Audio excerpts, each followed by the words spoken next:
rough night last night for the Phillies pitching staff. They'll look to even the score tonight against the Colorado Rockies. It's game 2 of a 4-game series before the All-Star break. A very warm day here in Denver, Colorado. All right, so the Rockies have won the last 5 games against the Phillies. How have they done it? Well, it's a combination of good offense and good starting pitching. That was the case last night with Chad Bettis. The starter's ERA during the 5-game winning streak for the Rockies, 2.39. Hi, everybody. I'm Tom McCarthy, joined by Matt Stairs. All right, so the Phillies are hoping to neutralize that offense for the Rockies tonight with a hard thrower. At least he was a hard thrower before his last outing. That's Vince Velasquez. They think he's back to where he should be, but we'll wait and see in the first couple of innings of tonight's ball game. Yeah, I never thought that a first pitch would be so important of a game. His last outing, he hit 88 his first pitch. Kind of brought back some memories when he came out of the game after 2 pitches, but he settled down. What I really was impressed with is 58% of the fastball is right here, which is well down below. He almost throws 70% fastball. He used more sliders. His changeup, to me, is the key pitch that he's learned to throw. It's a BP fastball. Throws about 87, 88 miles an hour. And his last outing versus the Kansas City Royals, his changeup was working. It almost has the split finger action. You think you're going to hit it, bottom drops out of it. Now, all of a sudden, you figure, okay, he's not throwing 95, 96. He has to spot his fastball. He has to be smart. He was. He knew when to climb the ladder. He did have 95 in the tank when he needed to, but he relied on pitching, hitting his corner, keeping the hitters off balance, mixing in some curveballs when he needed to, and that's why he had great success. Pete Mackanin said today that during the bullpen session this week for Vince Velasquez, everything was fine, so they do not think there will be a hiccup tonight, and there can't be, because this is a very good offensive lineup for the Rockies, and they've got a rookie in the middle of the lineup in Trevor Story that has been erupting with the long ball. Well, he's been swinging the ball very well. Last night he gets a slider from Adam Morgan. Ball didn't come in far enough. He destroys this ball to left field. Then again he comes up. First pitch hits this ball, crushes the line drive to left center, well over 400 feet. That gave him 21 home runs on the season so far. 21 home runs before the All-Star break. That matches him with Albert Pujols for the most for a National League rookie at this point. Look at some of the other names. Frank Robinson's on that list. Mike Piazza, who's going into the Hall of Fame. That is a pretty impressive list. No, it's amazing, especially with Albert Pujols. 21 home runs before their break, and he still has 3 games to go. All right, no offense. I didn't mention Jock Peterson because he did it last year, but that's an impressive number for Trevor Story to reach, and he may be able to break it at some point this weekend. It will be Velasquez against Jon Gray making his 15th start. When we return, we're going to go to the CSN studios. Phillies baseball is brought to you by Xfinity. Xfinity X1 will change the way you experience TV. By Toyota. For great summer deals, visit your local Toyota dealer or buyatoyota.com. Toyota, let's go places. By Citizens Bank. The next time you have a question about money, don't keep it to yourself. Ask a citizen. And by Independence Blue Cross. Live fearless. Learn more at IBX.com.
Dominion National, providing innovative high-value dental and vision benefits to area employers and individuals. Visit DominionNational.com.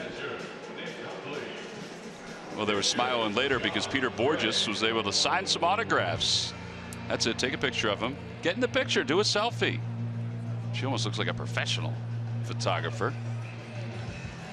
Jon Gray takes them out for the Colorado Rockies, the 24-year-old right-hander out of Chandler, Oklahoma.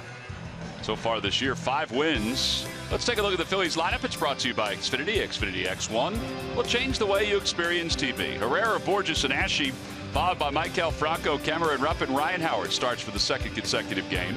Freddie Galvis is at shortstop, hitting 7th. Cesar Hernandez 8th. And Vince Velasquez will bat 9th. And they will face Jon Gray, the former #1 pick for the Colorado Rockies, 3rd overall. Numbers aren't bad. He's averaging a strikeout per innings pitched.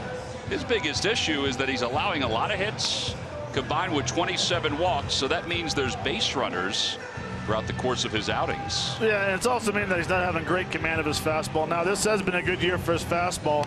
You take a look at the scouting report.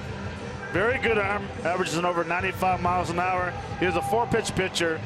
In the past, his average on his fastball, the league was hitting well over 300. This year's down to 283, so he's spotting his fastball much better. Well, he's allowed 11 runs in the first and 11 runs in the 2nd innings of games this year. So we'll see if the Phillies can ride that. Let's take a look at our Nissan keys to tonight's ball game. Well, it's going to be about Vince and the pitching tonight. 1, don't allow the Rockies to lean over the plate, which means they feel comfortable. They can pull an outside pitch. And 2, Vince, use your fastball until they hit it. In and out, up and down, hit those 4 corners. Make them feel uncomfortable tonight. Well, here is Odubel Herrera. Speaking of uncomfortable, he had an uncomfortable night last night. Odubel was hitless in 5 at-bats in last night's ball game. His average has dipped to 300. The fastball for Gray should not be an issue for Odubel Herrera. First pitch is outside, so we're underway, and it's 1-0. Odubel with 95 hits so far this year. See, the sun is blasted in the hitter's eyes at this point. Fastball in there, 1-1.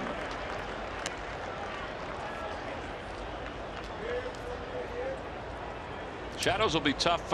Say about an hour or so, Matt. An hour and 15 minutes. Yeah, about that. Not bad until the ball gets about halfway to home. Breaking ball. Odubel is trying to work on his timing and that leg kick, as Matt talked about last night. This is his 67th ball game as the Phillies leadoff hitter, hitting .309 during those games. Is that better? That was better. You know, I talked to Odubel a little bit today, and I asked him, I said, what were you working on? I said, you are landing a little too hard on that front foot.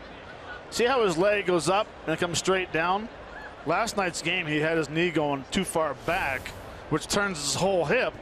And in order to get out of that position, the whole hip has to fly open. And he says, I don't understand why I can't keep my hip closed.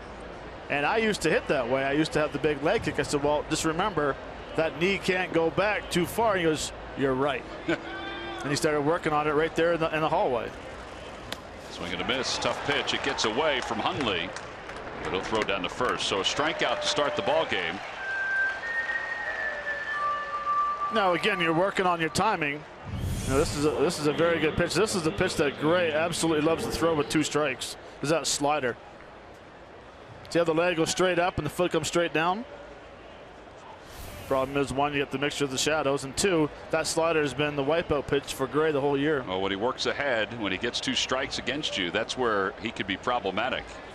As I mentioned, he averages a strikeout per innings pitched. Peter Bourjos the batter, and Bourjos takes on the outside corner. Yeah, that's kind of that lane changer that you talk about. Yeah, that's 92 right there.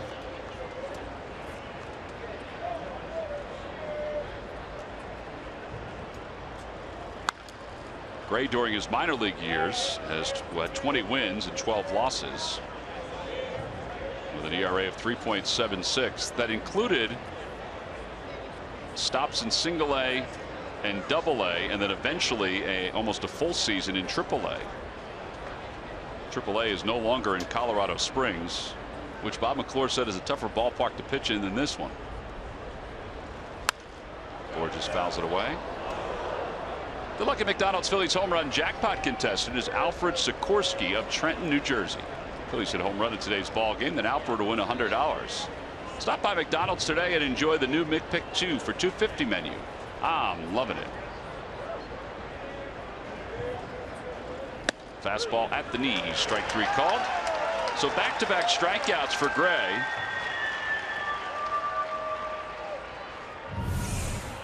Good fastball right here after a steady diet of sliders away. Gets a fastball inside and freezes Peter Borges. Good height, good location. I think Peter was just hoping that the home plate umpire may have missed it or blinked or done something. Cody Asche last night was 0 for 4.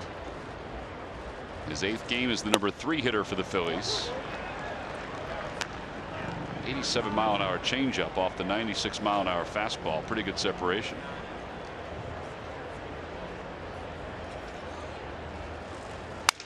Broken background ball left to the mound.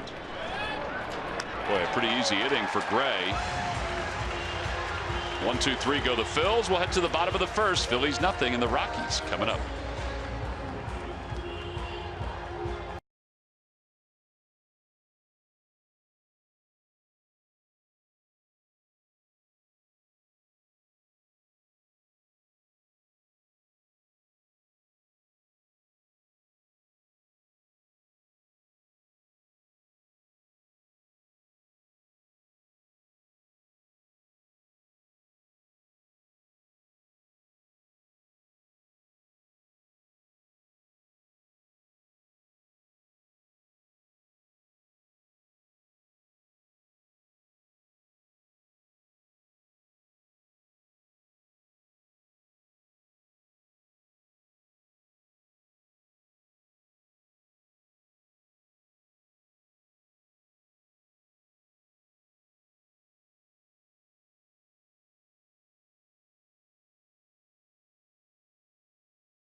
Jean with the sunglasses next to the bull was not on her phone, so I think we've accomplished everything except for Kristen Zeller from the Phillies front office texting while this is going on. So can't accommodate everybody. Let's take a look at the Rockies lineup. It's brought to you by Xfinity.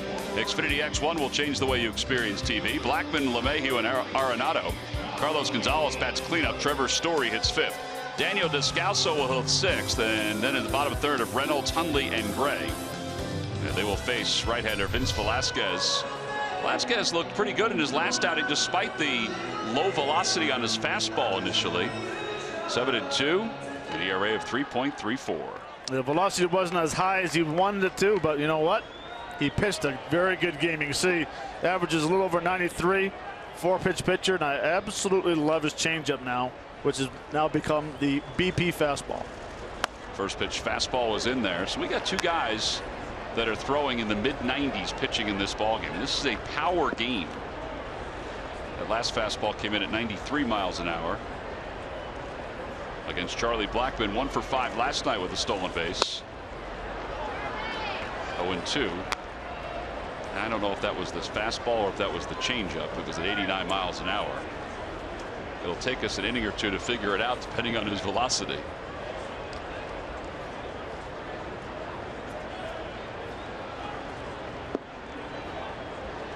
Blackmon hitting .303. He's got 12 home runs and 43 runs batted in. It's that one out towards shallow center field. Odubel's got a long run and he's not going to get there. It drops in front of him.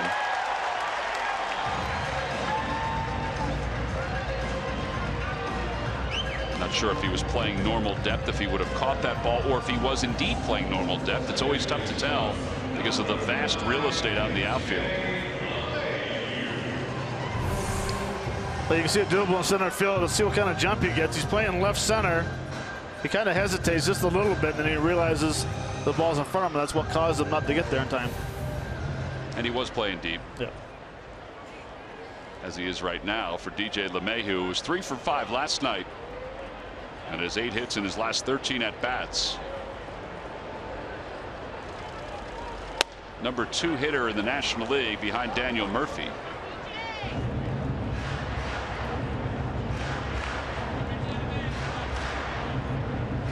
His batting average is 10 points lower than Murphy, but it's rising, as you can see by the numbers that we've put on the bottom there. Hitting over 400 in recent games. See Ryan Howard giving the thumbs up to Velasquez, saying, I saw it. You threw it okay. The throw that'll be tough at first base is from deep short in the hole.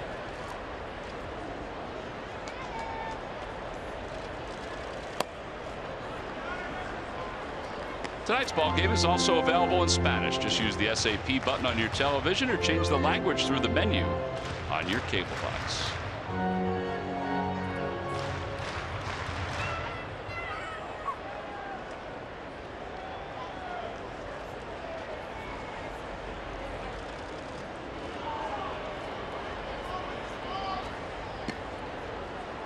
Eric Young, a former base stealer, is the first base coach for the Rockies.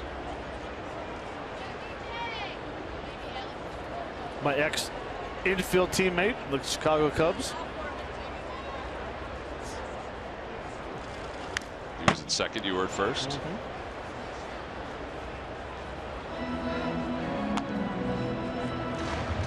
We had a real tall infield.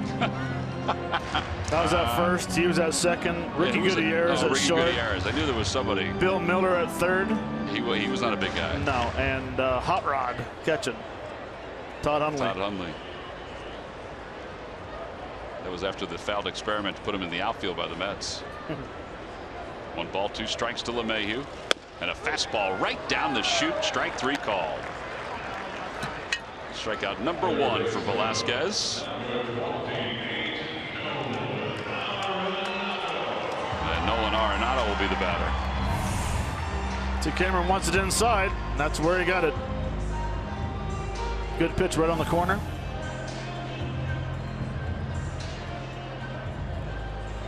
Arenado 2 for 5 last night. He had a double and an RBI. He leads the league in RBIs with 70. And he leads the league in total bases. 2 categories that he led the National League in last year. He also led the NL in home runs.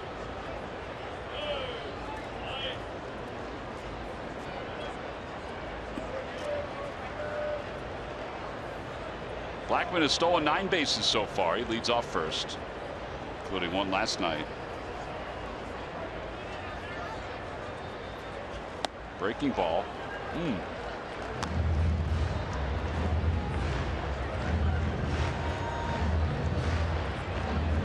It's going to be I'm sorry, Tom. It's going to be interesting to see with Vince if he feels more comfortable with his curveball or his slider tonight.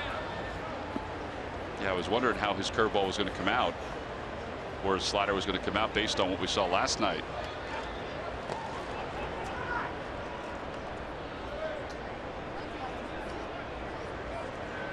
Then again, he throws his last, he throws his curveball 11.8% of the time. He throws his slider 11.7% of the time.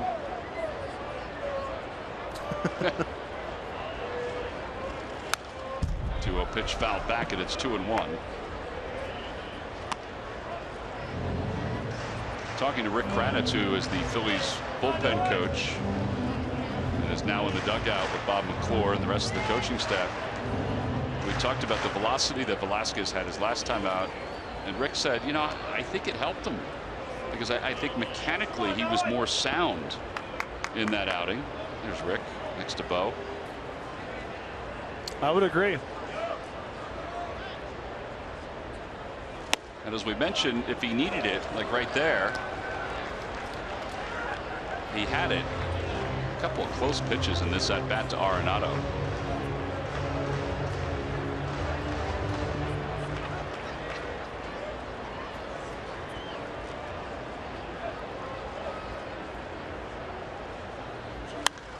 popped him up.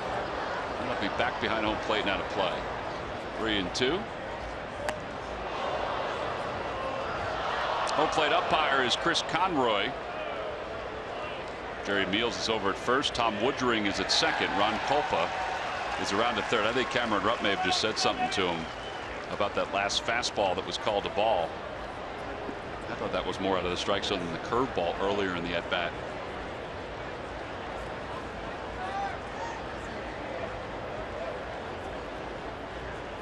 See what Blackwood does over at first. He goes, pitches inside, ball 4. Now that'll put runners on first and second with one man down. And Carlos Gonzalez is coming up to the plate. Time now for our Geico quote of the day, and it's Gonzalez talking about the home run derby. We're all professional hitters, and we all know how to hit the ball out of the ballpark. Whoever gets hot, whoever does well, whoever feels better, that day, I think, is going to win it. They all know how to hit it out of the ballpark during BP. A little harder to do it during game time. Yes, it is. You don't have the screen around you, the batting cage. You got tons of people watching you, and you got a BP thrower who's probably just as nervous as you are. Gonzalez had a hit last night in 4 at bats. And he takes fastball for a strike, 0-1.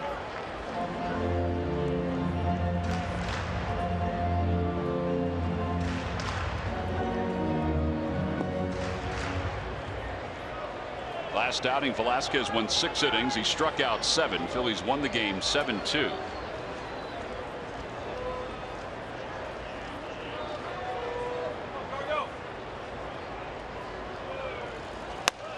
Good pitch. Huh. This is not a forgiving strike zone so far in the bottom of the first inning. Good height. Sure was. Maybe a bit inside with an overhead shot.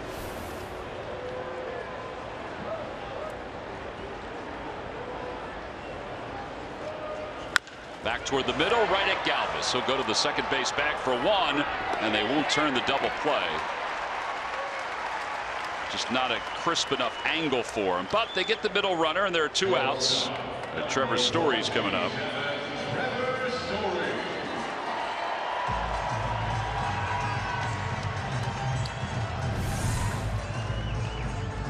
Good location. Get him to beat that fastball on the ground. Like you said, it was just hit far enough to the right where Freddie Galvis couldn't get to second base and turn the 6-3 double play. Trevor Story 2 for 3 last night with 2 home runs. He finished with 4 RBIs and 3 runs scored. He now has 21 home runs and 55 runs batted in. And is not an all-star. And is not an all-star, as we came to find out.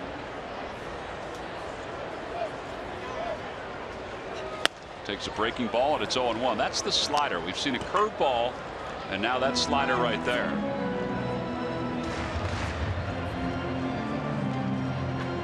Among rookies, he is the leading candidate for Rookie of the Year.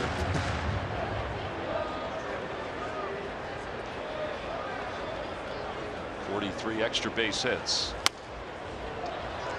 0-2.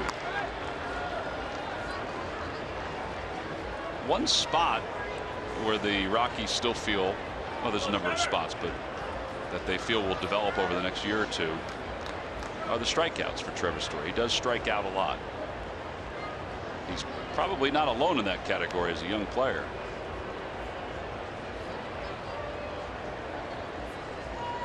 He strikes out a few times.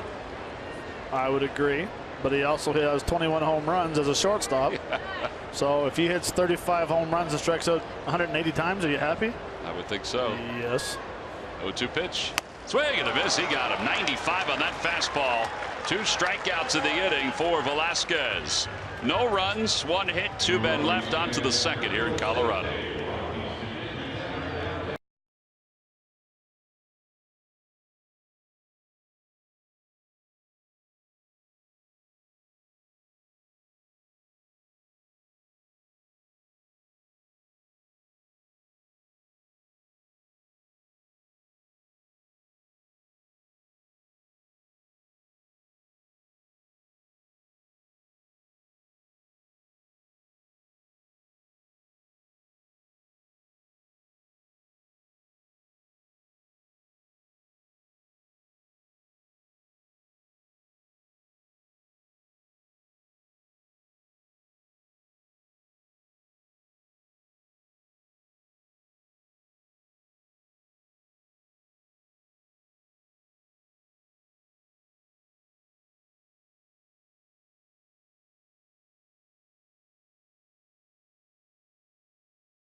Cameron Rupp and Ryan Howard.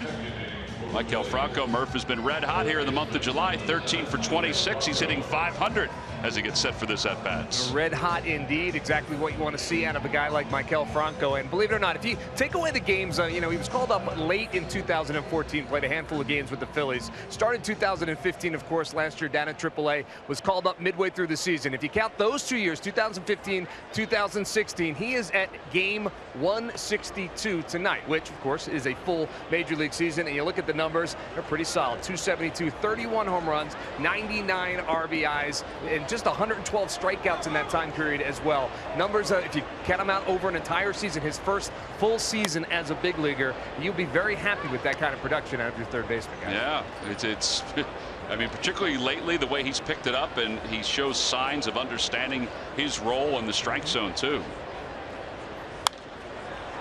That one's popped foul out of play. It's 1 ball, 1 strike. Murph's right, though. Those are excellent numbers over 162 games. Very good numbers. I would love to see 32 and 100, though, on game 162. Let's add one more. You're right. 2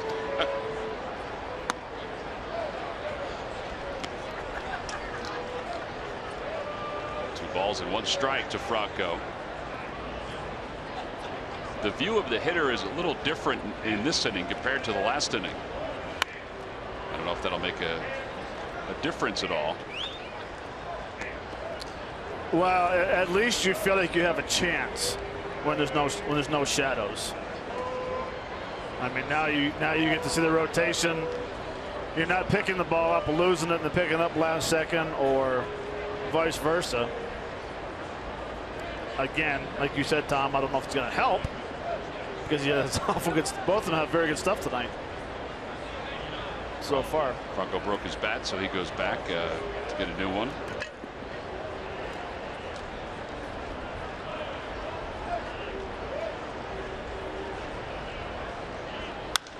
Out to right center field, and Blackmon does not have to go that deep. He comes running in, makes the catch. So 1 out. And Cameron Rupp is coming up.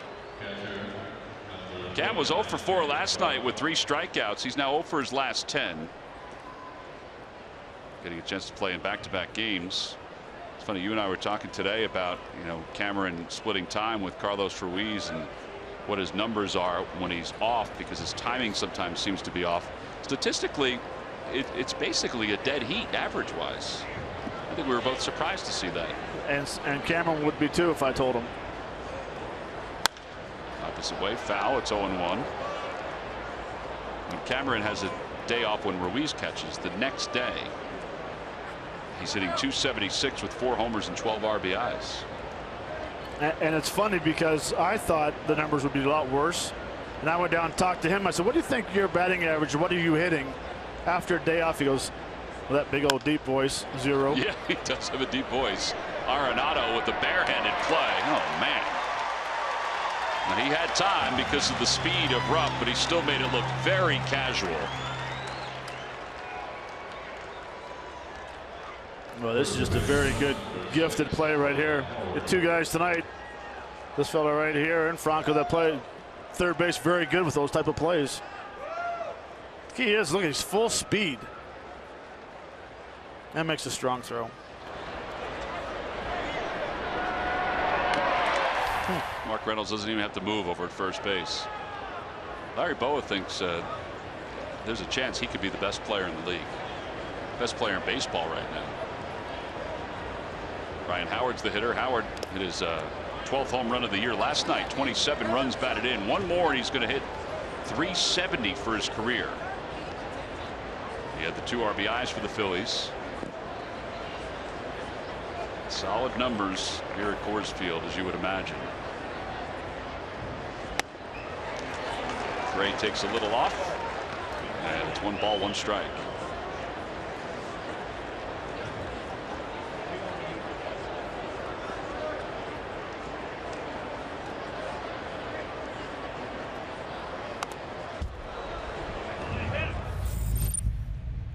Now here's last night. First pitch fastball didn't get in far enough. Nice quick swing by Ryan Howard.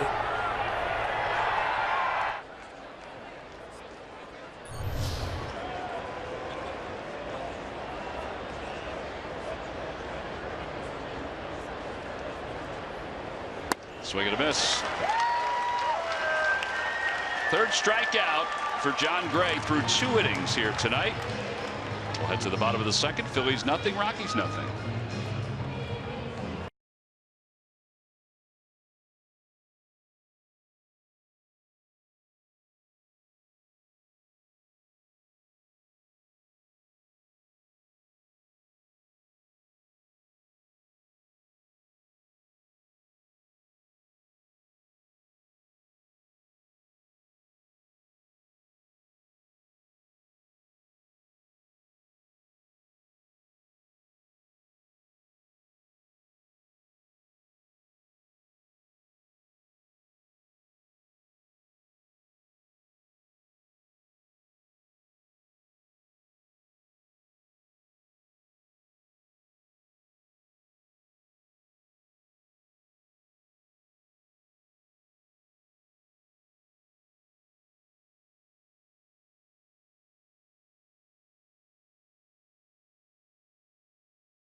Receive the Galapagos Gang Beach Towel, compliments of Pico.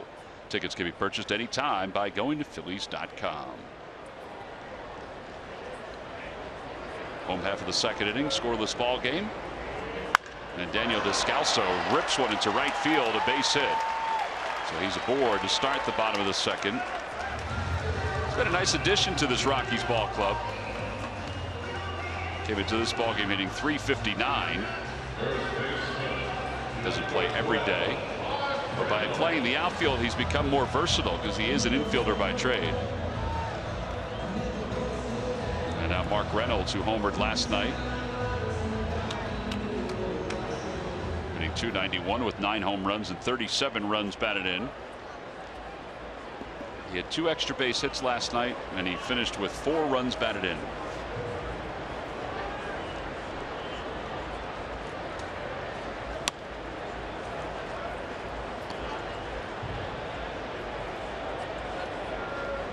Yeah, the backbreaker last night was the bases loaded double. 3-run double that he hit.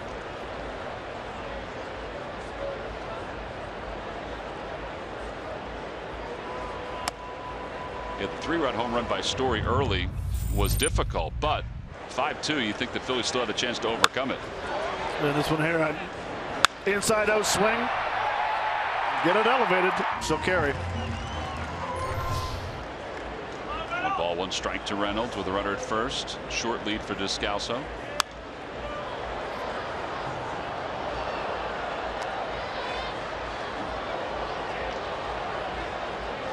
.246 career home runs for Reynolds, who has led the league in strikeouts 4 times.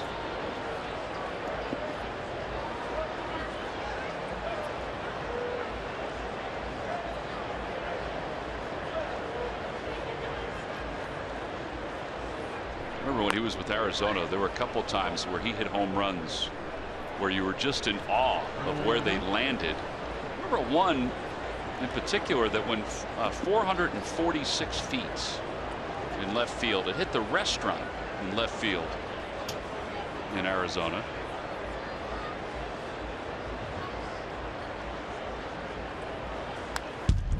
Stays alive as he fouls it back.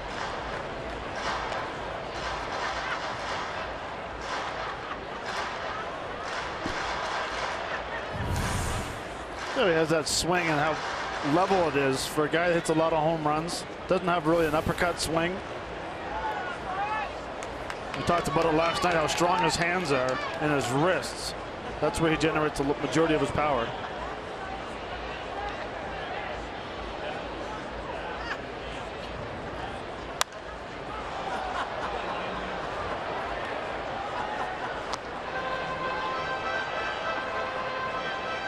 Career leaders in home runs for the Arizona Diamondbacks. He is 5th. Paul Goldschmidt has already zipped past him with 131.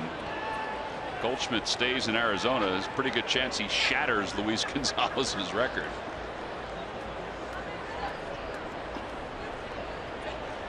Velasquez a little upset with himself that he did not make that pitch better. That Reynolds just fouled off. 1-2 pitch again. Fouled back again.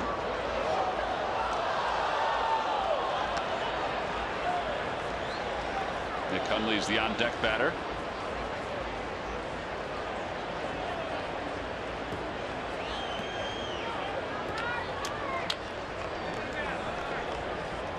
This is the 2nd overall start for Velasquez against the Rockies. His last one, he allowed 7 hits and 4 2/3. It was in Houston. It wasn't here in Colorado. Carlos Gonzalez reached the seats with a 2-run home run. In fact, he allowed 5 extra base hits in that game. But in that ball game, the Astros, while he was gone, came back to win the ball game. This will be the 8th pitch of the at-bat to Reynolds.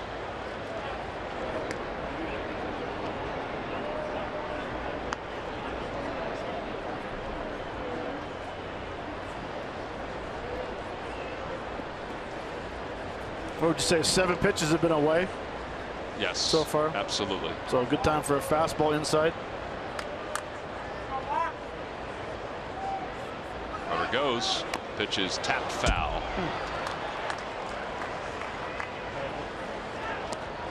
I don't think Descalso had sights on stealing that bag. I think it was more of a run and hit. But he had a great jump, even though he had a short lead to start off. You can see him jumping over there, and he wants to go. Whoop. Almost lost that camera, man.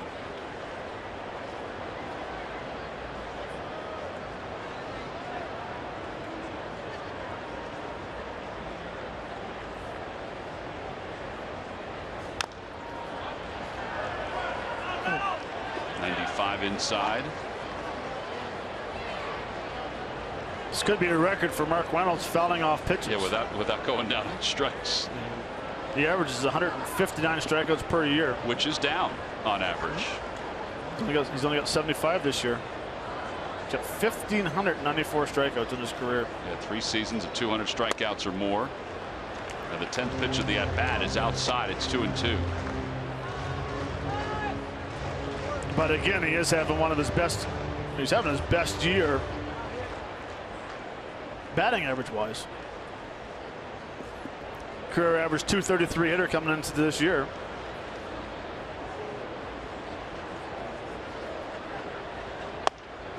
Three and 2. Try to change up. Unless that was a slider that backed up.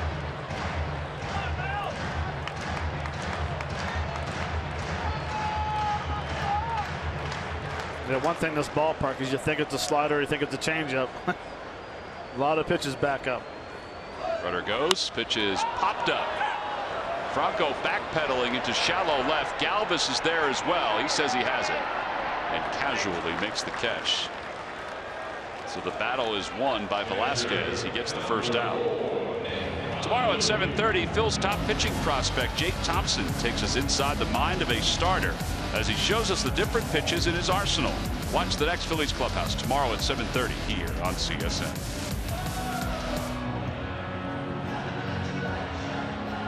Matt Klentak will also make an appearance on Phillies Clubhouse. Nick Hundley had a couple hits last night. I feel like we're saying that a lot. Hundley hitting .254, 4 homers and 18 RBIs in the second year of a 2-year contract with the Rockies.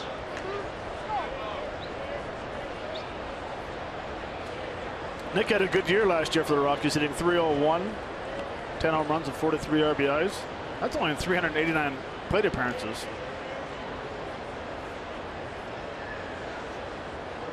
Runner goes, pitches hit down the right field line.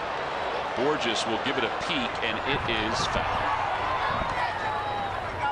I didn't give up on it, Matt. I was watching it the whole way. Matt made a point last night that balls down the line don't always slice or hook the way they do at normal ballparks. Did I explain that properly? Perfect. So you got to stay with them. Sometimes you anticipate. Thank you, Bell. They stay true down the lines. Yeah.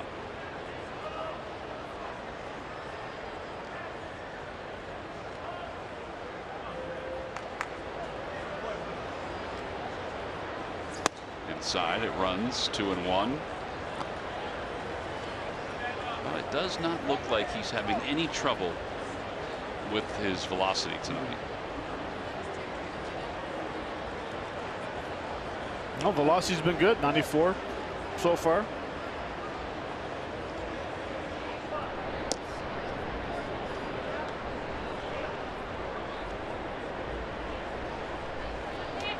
You think I'm going out on a limb saying that we lead the league in throws to first base? Nope. Or inside move to second? No, I don't think so. I think that's designed. I think it it's is to control the running game in both ways. Different styles for managers and coaches. No, it works.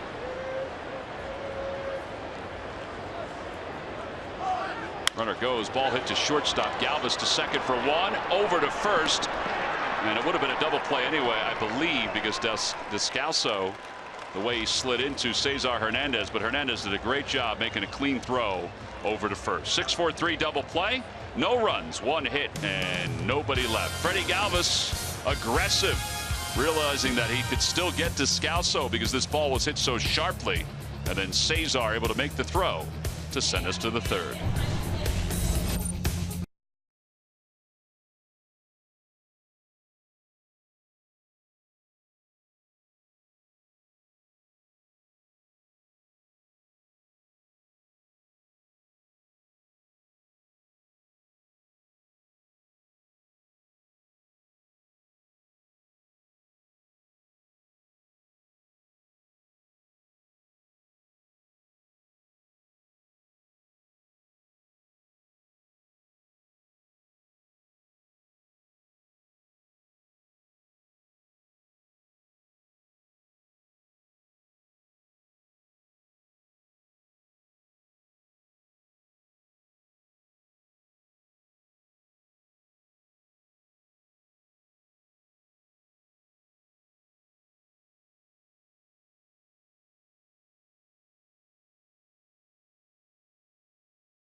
Who are the two American League teams who drafted John Gray in 2010 and 11 before the Rockies took him in 2013? Answer will be revealed in just a little bit.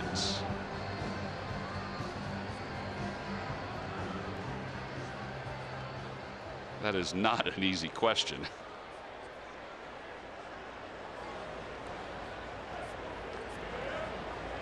Gray was selected in the 2013 draft. Mark Appel was #1 overall by the Astros. He, of course, is now with the Phils. Chris Bryant, well, you know what he is. He's just a superstar. Some of those other names are still trying to find their way to the big leagues. Gray is a college pitcher, so probably a little more mature and ready to pitch than some of the others behind him.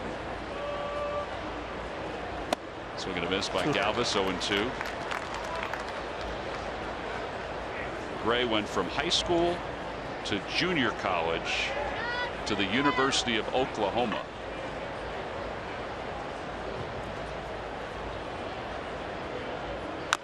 Little tapper toward third. Charging is Arenado. Bare hands and throws. Not in time. An infield hit, but man, did he make that close.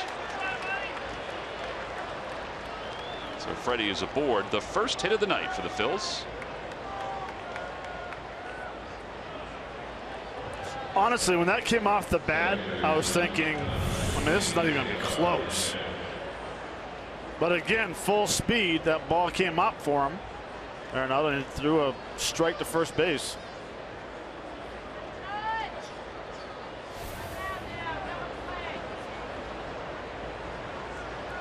Four games ago, Freddie wouldn't have got that hit. You don't think so? Nope. He would have hit a little harder to third, and he would have been out. He's been swinging the bat better. Is that his 5th hit in 3 games? His last 3 games? Yep. He's got 5 hits in his last 9 at-bats. Cesar Hernandez hitting .286 is the batter. It's the first time Gray is in the stretch.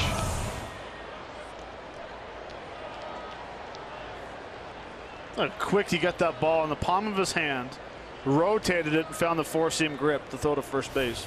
That's why he's a 3-time Gold Glove winner at such a young age. 1 error this year at third base.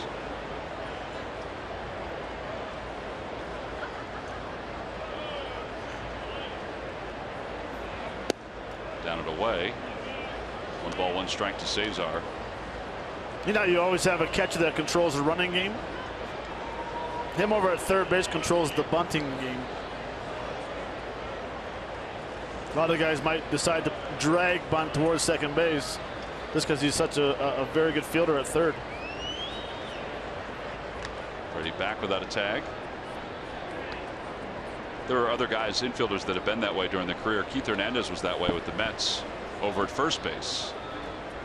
He would sort of control the bunt game on that side of the field. Jeff Bagwell as well for the Houston Astros. He was a very good first baseman.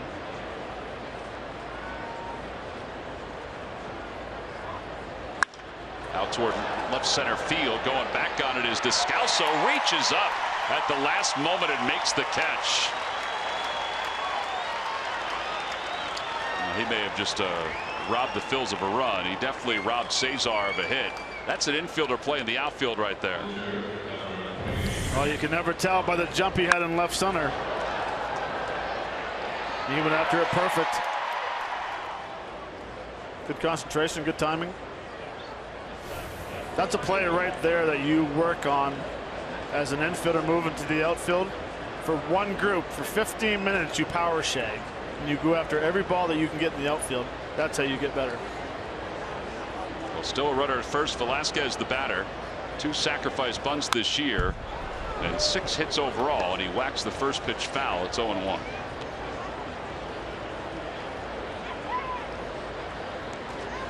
Velasquez needs a pitch in. Or up. Like, is he stepping in the bucket? A little bit.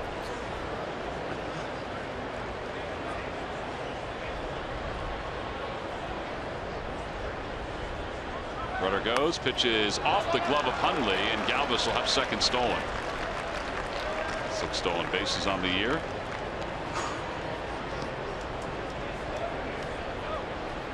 Well, it's a good pitch to steal. On the slider, pretty good jump.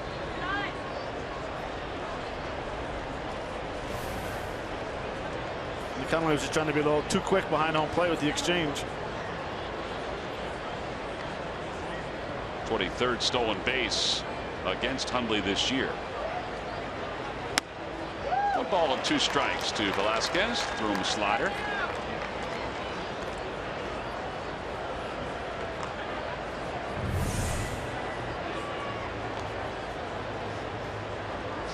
He went the left foot. Yeah.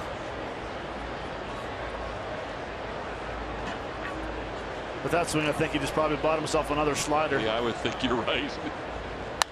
Hung it. Last 4 games for Gray here at Coors Field, counting tonight. 22 1/3 innings of work, 10 earned runs. His earned run average around 4. Overall this year, he's 3-0 with a 5.05 ERA. His key here at home, we mentioned that he's walked a lot of guys and combined with the hits. He's only walked 7 here at home. I mean, that's a big deal because you don't want to, hey, you don't want to extend an inning here, but you don't want to put base runners on here.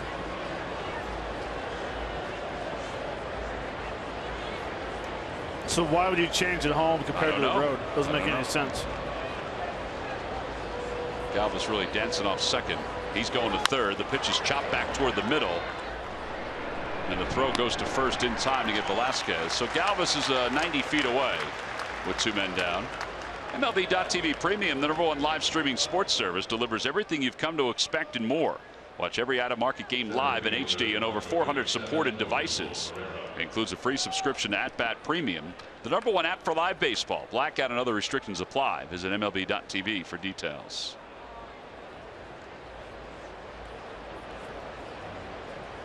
Two away. Odubel Herrera struck out his first time up.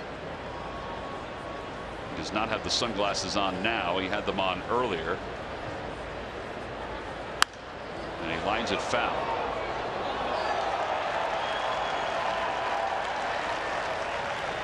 John Gray is among the leaders in run support in the National League. How about Arrieta and Strasburger on that list? Well, so they shouldn't be on that list. They don't need it? They don't need it. Give it to the 4-5 guy. It's a nice luxury to have, though.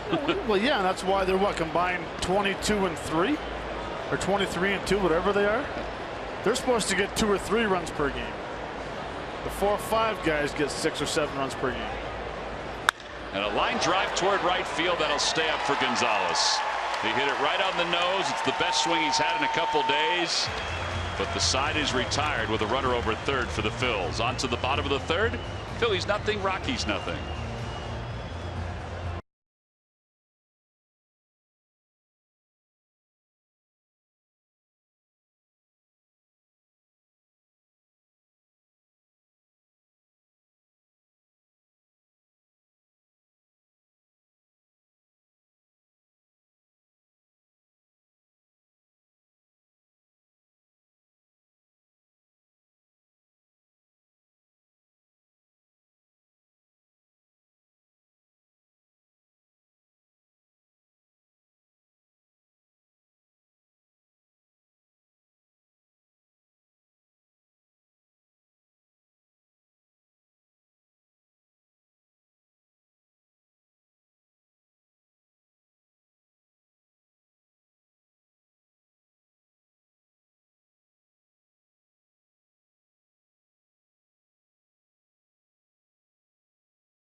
Honda dealers. Hurry to your local Del Val Honda dealer. Visit DelValHondaDealers.com.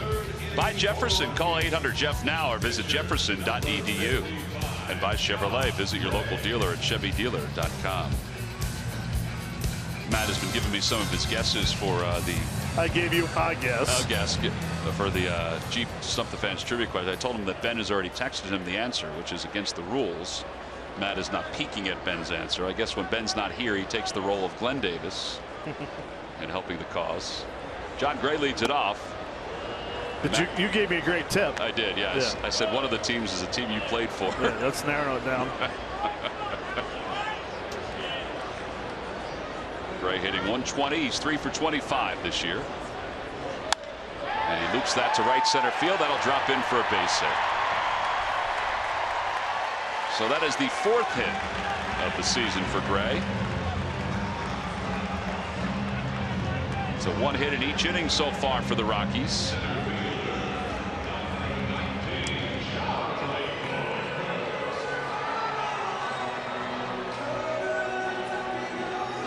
Charlie Blackmon singled to start the bottom of the 1st inning. Was left over at 3rd, so he's up now for the 2nd time.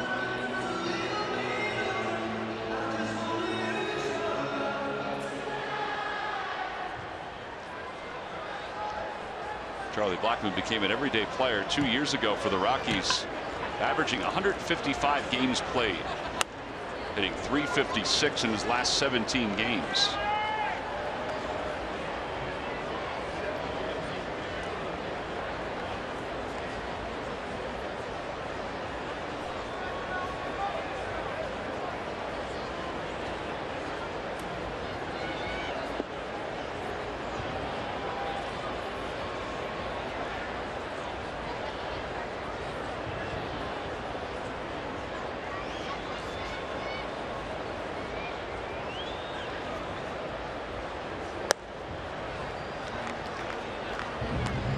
On the Toyota Major League scoreboard, Mets won last night against Washington. Washington leads at 3-0 tonight. Clint Robinson, a 2-run home run, his 5th of the year. That game's at the bottom of the 4th inning.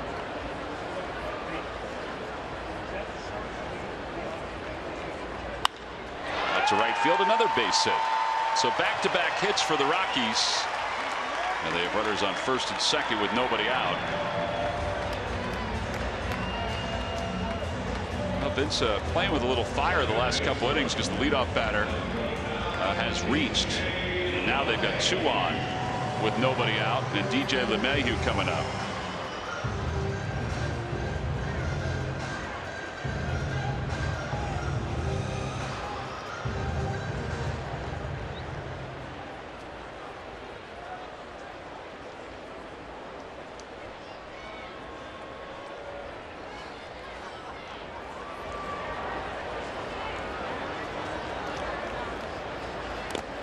LeMahieu bunts it foul. It's 0-1.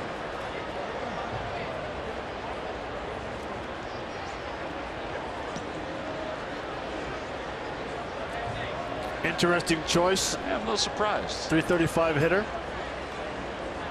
Team that averages 5 runs per game.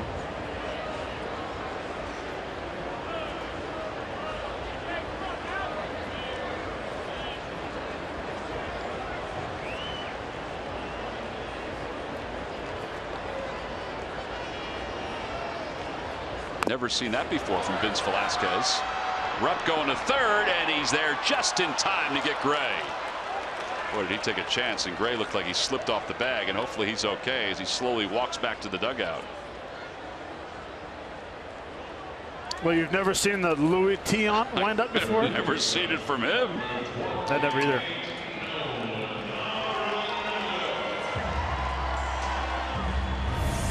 Think Gray hurt himself here? I don't know, but with that type of move, watch Gray go back to second base. That's what cost him not getting to third base, and of course, not sliding. Yeah, because he did slow up as he went to the bag. Yeah. He actually rolled his rolled his ankle after the bag.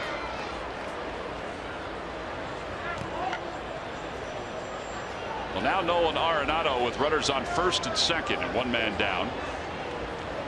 He walked his first time up. Pitch to the dirt, blocked by Rupp.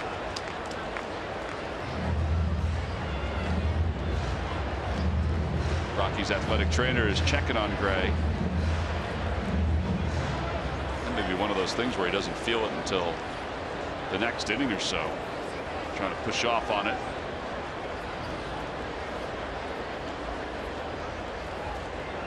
You know, and we didn't say, we talked about the inside move, not sliding, going back towards second.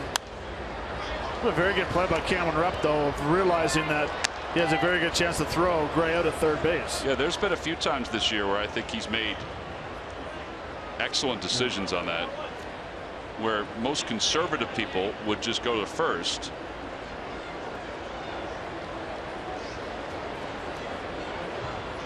Particularly at a scoreless game.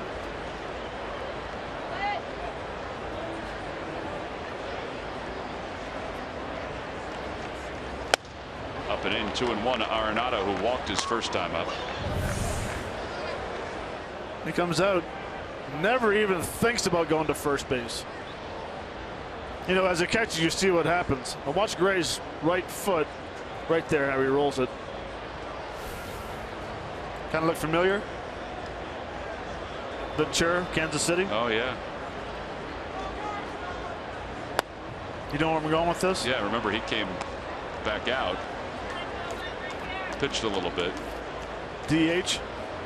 Oh, jeez. You're really pushing that this year, the whole DH thing, huh? I am. Arenado's numbers with runners in scoring position, very good.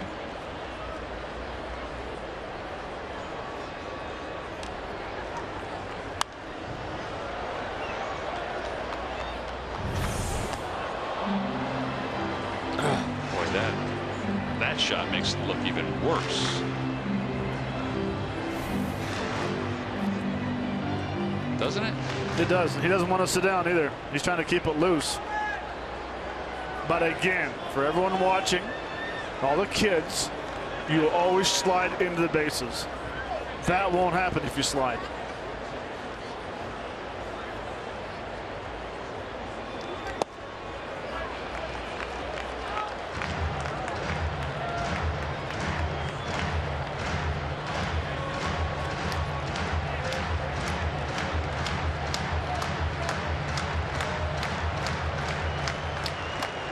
Stretching going on in the bullpen, but that's about it.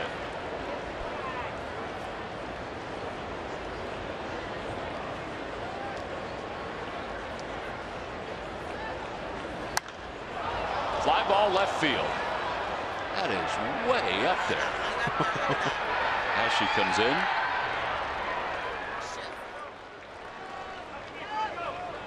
And 2 outs.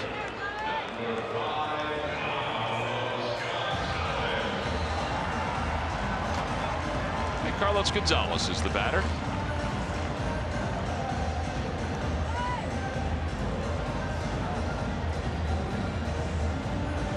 That was as high a fly ball as you're going to see.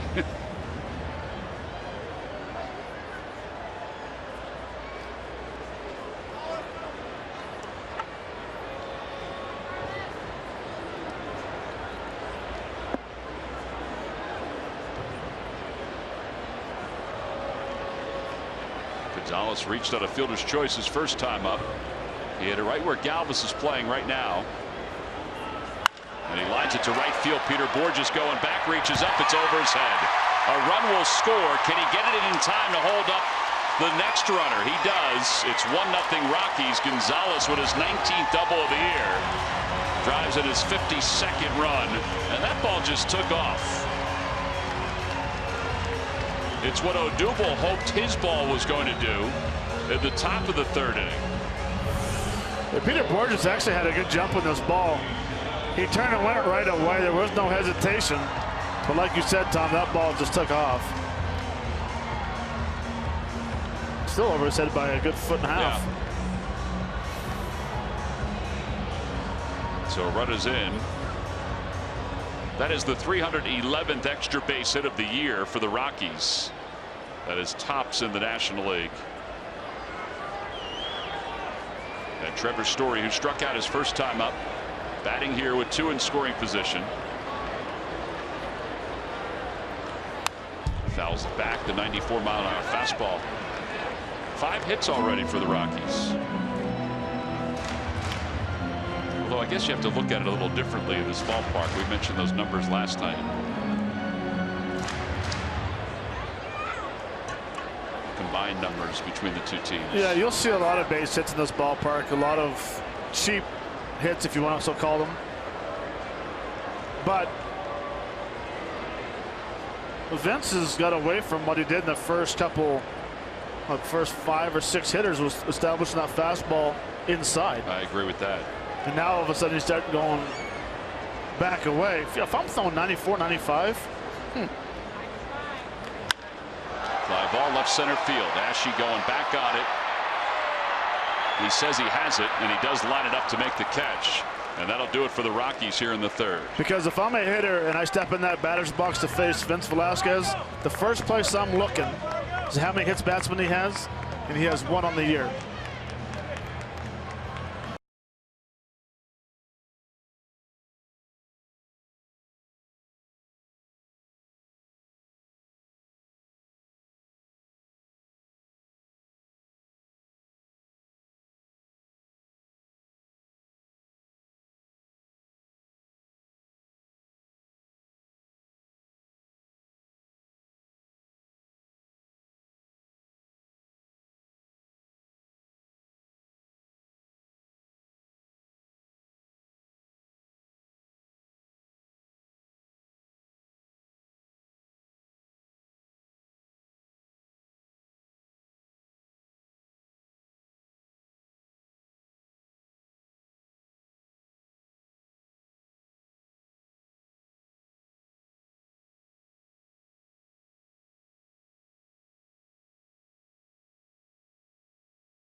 delivered to you for free.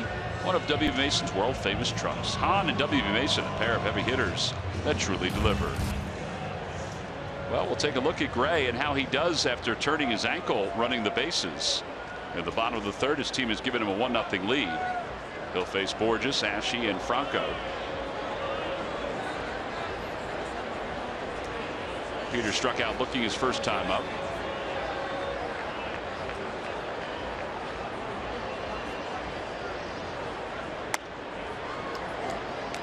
Is that the first curveball he's thrown? 76 miles an hour? Fourth curveball, okay.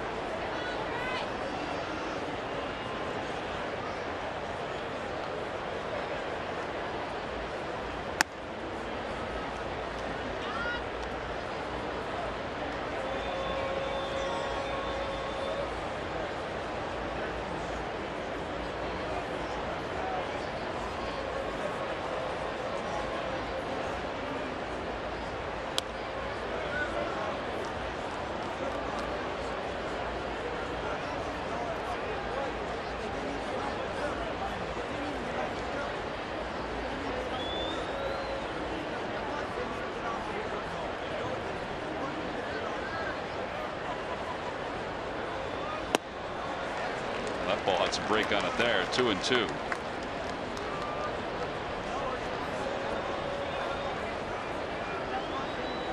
That's a hard slider at 90. Usually an off-speed pitch that's about 5 or 6 mile an hour less than your fastball. You'd think it's a cutter, but that has some downhill action.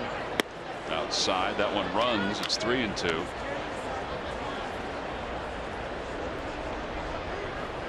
Cody Ashe waits on deck.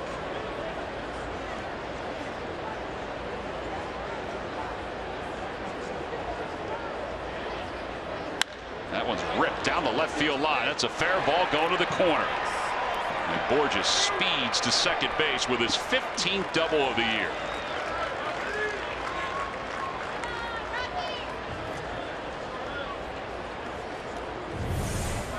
Being patient, get that slider. Hopefully he makes a mistake and leaves it up in the zone. That ball did not break an inch. That ball stayed true down the left field corner for another easy double. Only one fastball thrown in that at bat to Peter Borges. That was it. Cody Ashe is now the hitter with a runner at second base.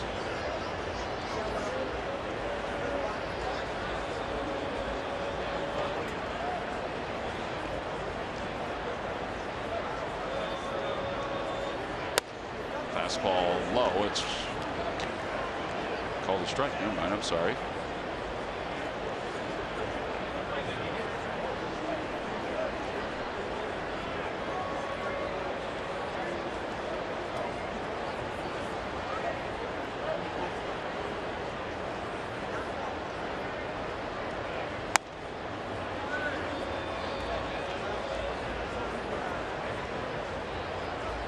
Cody needs to get his let me say the load a little quicker.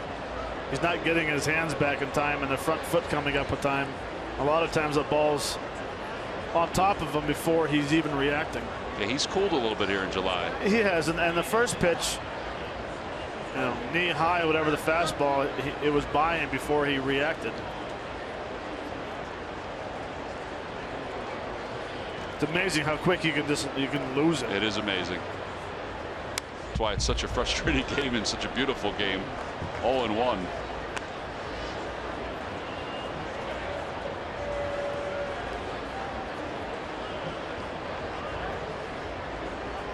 And you can lose your timing from the simplest thing of hitting a line drive back at the pitcher, he catches it, hitting into a shift.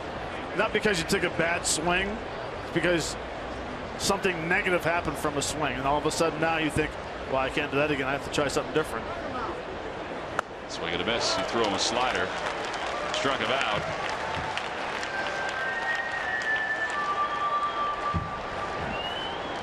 Well, that'll bring Maikel Franco to the plate. Let's check in with Greg Murphy. Murph. All right, thank you very much, Tom. Well, Baseball America put out their mid-season prospect list today, and Fighting Phils were well represented for sure.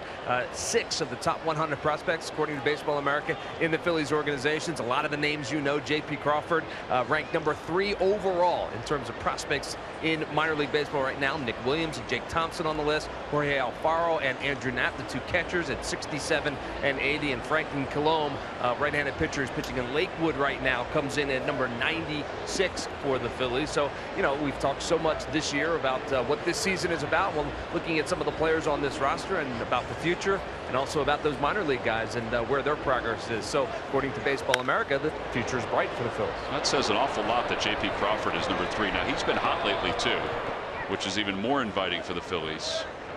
Matt, we were watching some video today of Alfaro and some of his opposite field antics in Double-A. Yeah, it is bright. I mean, you think about Cousins and Hoskins, the fact that they both homered today. Where are they at? Yeah. Yeah, really. 101 to 102?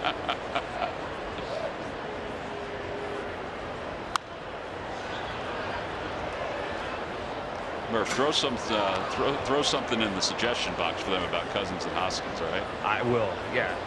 If I had to bet, they're about 101, 102. Yeah. I didn't make the list. And this list came from where?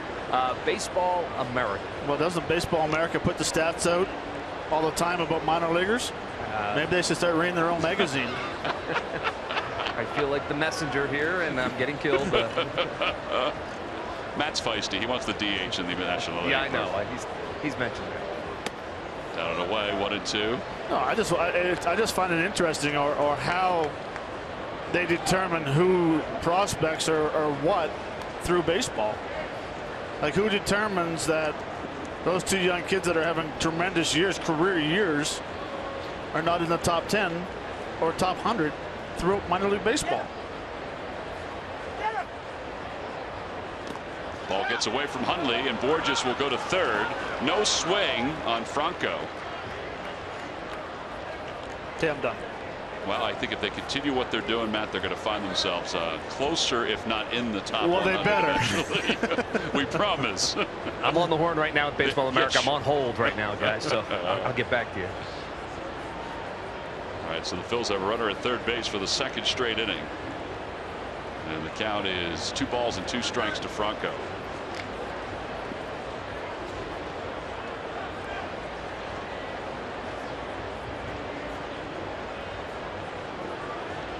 Infield is in for the Rockies.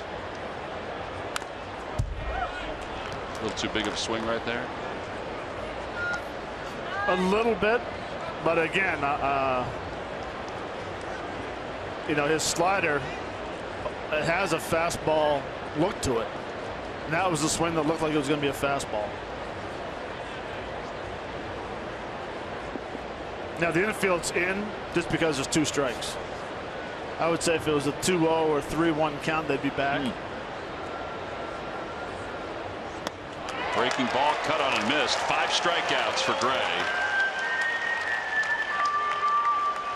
I hope he doesn't strike out anymore, because the sound effect in the background is getting a little old.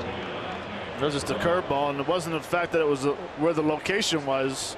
It was the speed of that curveball, which fooled Maikel Franco.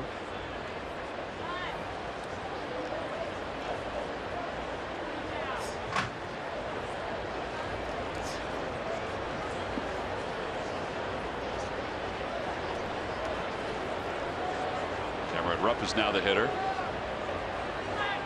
Fastball inside. 1 ball, no strikes. 97 on that one for Gray.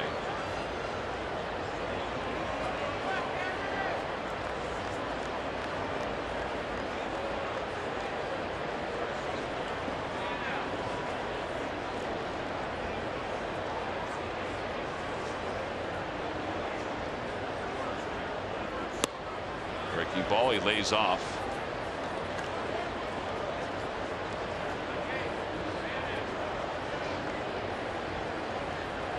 Cameron said earlier when we had the chat about yesterday's first 3 at bats, he said, as soon as the ball was thrown out of the hand, I started swinging.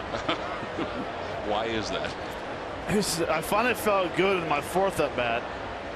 Oh, hit by a pitch. That's not going to feel good. That's not going to hurt Cameron. At least he's not going to show it. He's not going to let a guy from the University of Oklahoma make him feel like he gave him some pain. Fastball hit right on the arm. I think he felt that. Maybe. See the size of him? I know. No. If anything, that ball was thrown out. You know what he needed? He needed that belt buckle he was wearing the other day, that rodeo championship belt buckle that he had on. Here's Howard, who struck out his first time up. One of 5 strikeouts for Gray. Phil's down by 1. Runners on first and third. Breaking ball.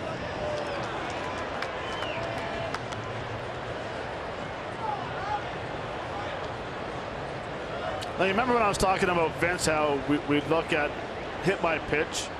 To me, that determines how often you throw inside. John Gray's thrown a lot of pitches inside tonight. Line drive, one hopper, flagged down by Arenado. Wow, did he make that look easy? 5-3 on the putout, third base to first. Howard gets robbed a lot of times when he hits it to the right side. He just got robbed right there as he hit it to the left side. Phillies leave a couple. We'll head to the bottom of the 4th.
Visit buyatoyota.com to find your RAV4 today. Toyota, let's go places. Let's go Phils.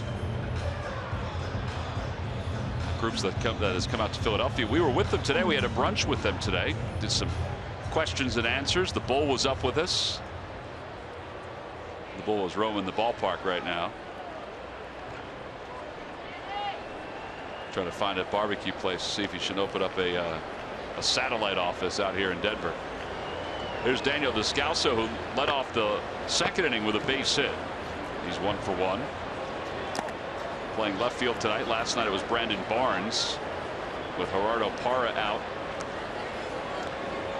They've been mixing and matching out in left field.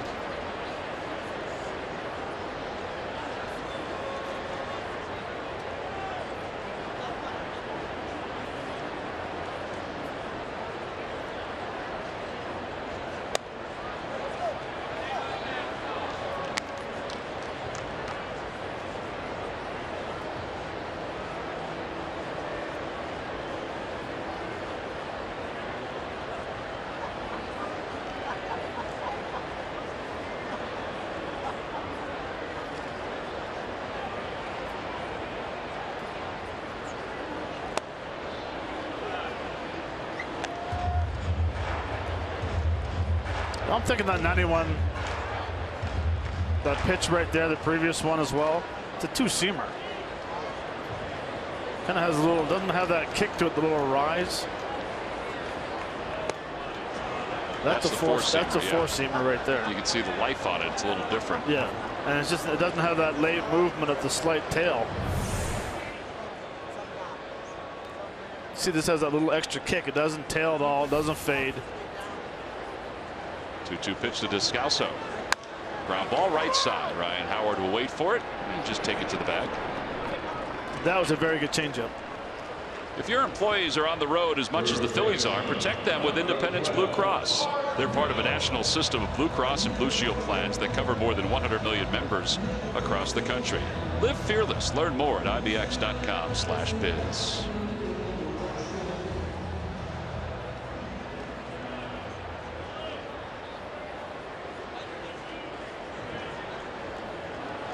Here's Mark Reynolds with one away.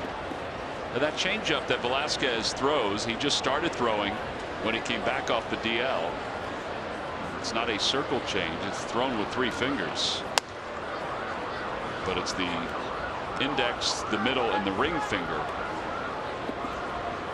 It's the same grip that Zach Greinke has on his changeup.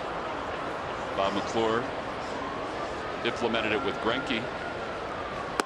Felt like it would give Velasquez something extra. If he throws 95, it would be about 6 or 7 miles off that 95. I think it's a great pitch, particularly if it's located well. 2-1 to Reynolds. But you know, with the BP fastball though, you can still get away with having the pitch up in the zone a little bit, because it's the same rotation of a 4-seam fastball. So you're going to attack it, go after it, and next thing you know, you're hitting at the end of your swing. That's why you get a lot of weak ground balls. Liner down the left field line. That'll be in for a base hit for Reynolds. It's going to go to the wall. Reynolds will get to second base, and he'll be there with a stand-up double, his 20th double of the year.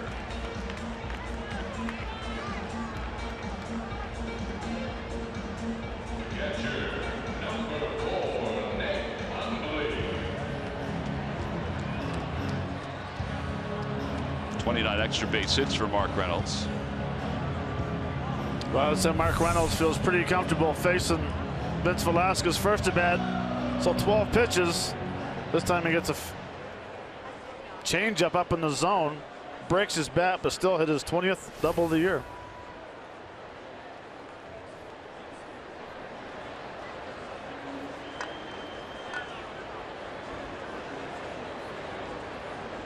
Now Hundley with a runner at second base. He hit into a double play his first time up. Fouls the first pitch off. It's 0-1.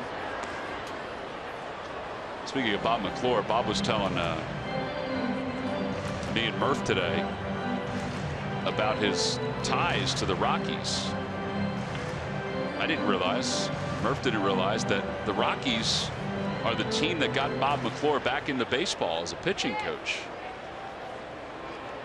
He was out of baseball raising his kids, and the Rockies needed a pitching coach at one of their levels. Gary Hughes, a longtime executive in the big leagues, asked him if he would be a pitching coach for the single A team as Ashe goes back on this one, and he'll make the catch. And Bob thought about it for a little bit and decided to do it, and then they wanted him to go to AAA the next year. He said, no, I want to go back to single A.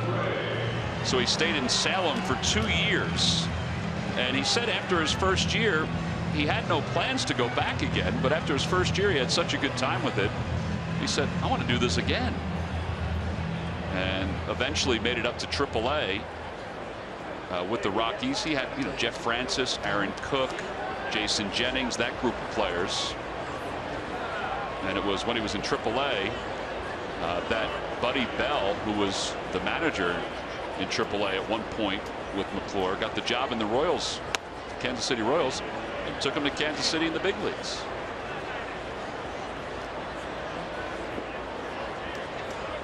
And that's where he joined me.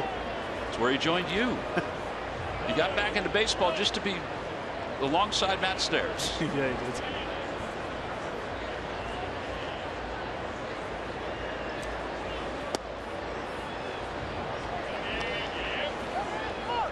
Toyota Major League Scoreboard. Miami defeated Cincinnati 3-1. Jose Fernandez picked up his 11th win, 7 innings, 8 strikeouts. Christian Yelich, a home run and 2 RBIs.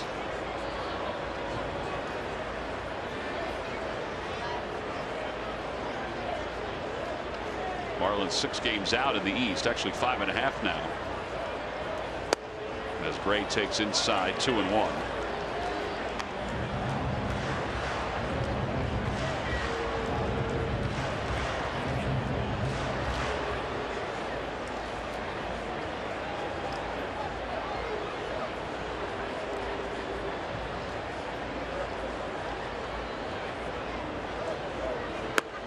That one runs outside 3-1, so he's fallen behind 3-1 to the pitcher, frustrated that the ball 2 pitch was not called a strike.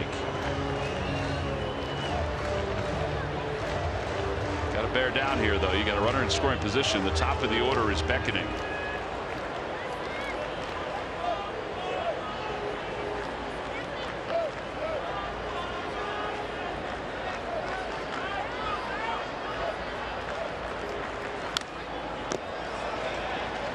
Pretty good hack. Pretty good hack, but if the second pitch was a ball, then that's a ball as well. Again, you're coming down to an area where you see pitchers swinging at timings where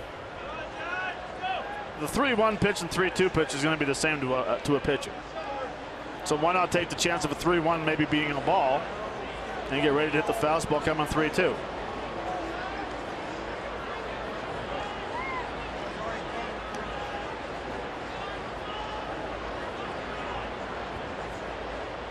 Walked him.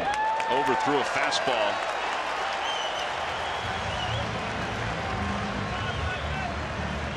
And that brings the top of the order up with runners on first and second.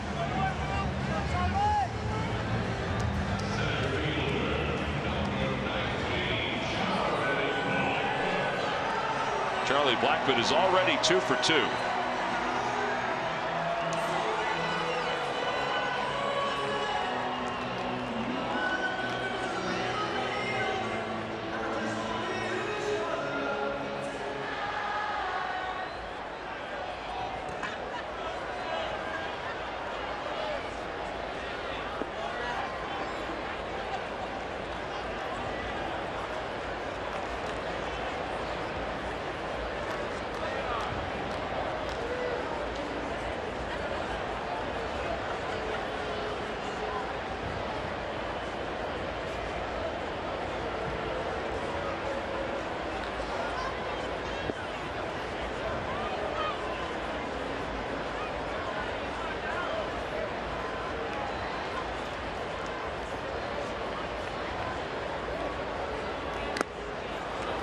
Foul tip, and it's 0-1. That was that changeup that we talked about. That was in a good spot. It was. Not very often do you see Blackmon swing at the first pitch. He's very selective up there.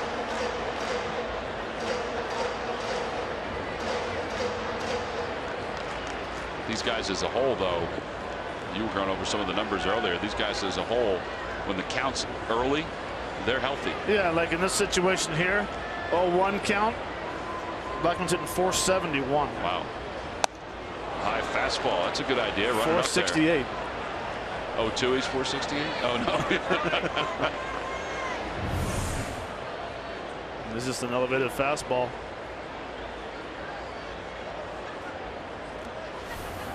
To where you're sitting off speed pitch. He throws you a fastball and you kind of hit that 911 panic button. You swing at it no matter what.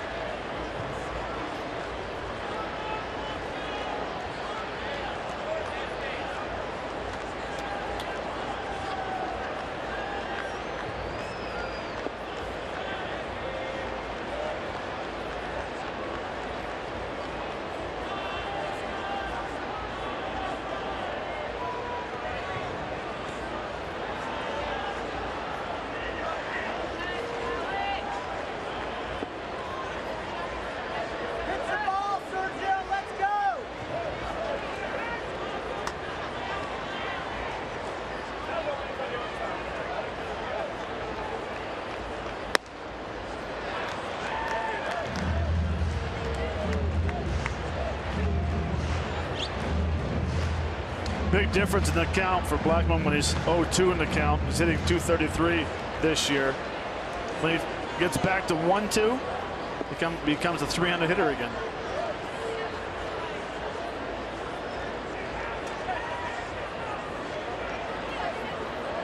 I think this is because this is where pitchers want to attack and try to get you out with. He's overthrowing now. 2 balls and 2 strikes. It's back even.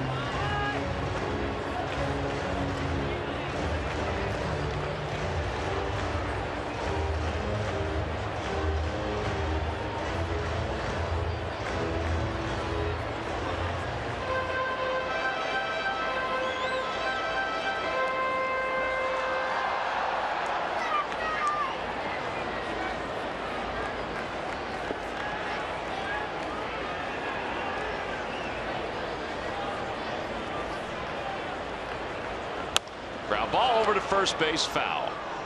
And Ryan Howard will pick it.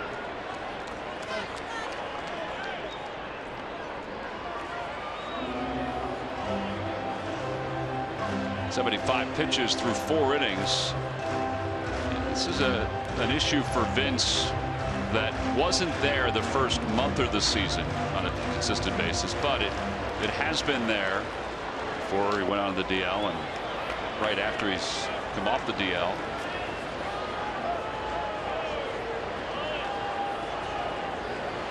Two balls, 2 strikes, and the pitch.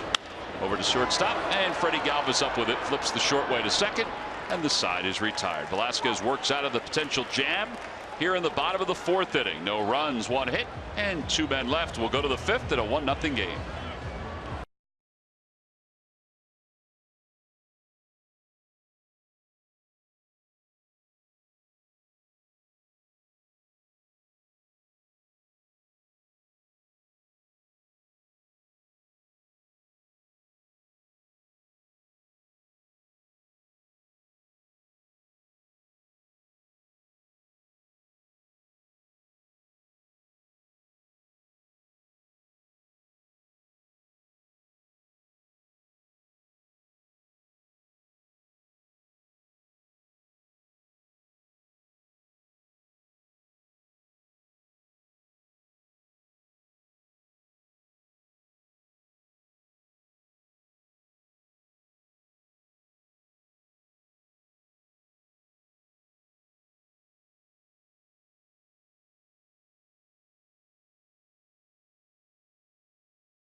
Could it be? Could it be?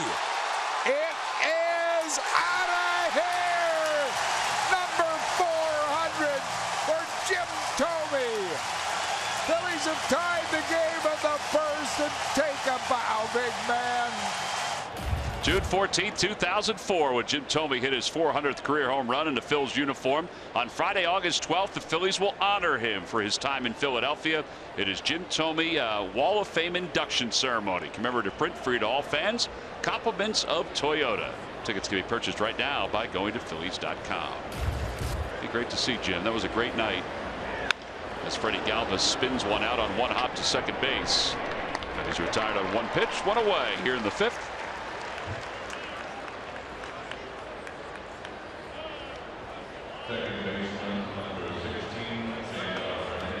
Cesar Hernandez will be the batter.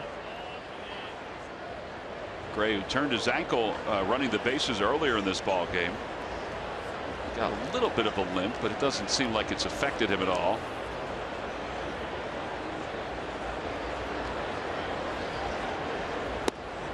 On the outside corner, 0-1.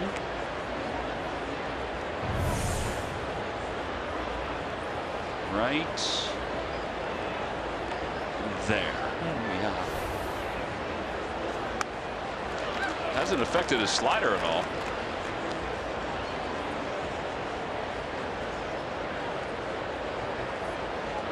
No, it hasn't. And coming into tonight, he uses that slider 30% of the time.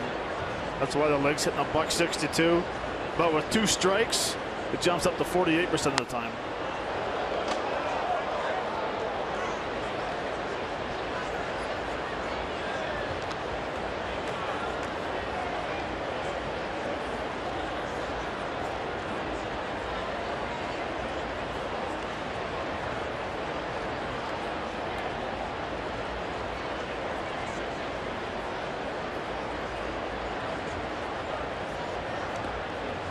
Two to Hernandez. Hernandez flied to left, hit it sharply his first time up.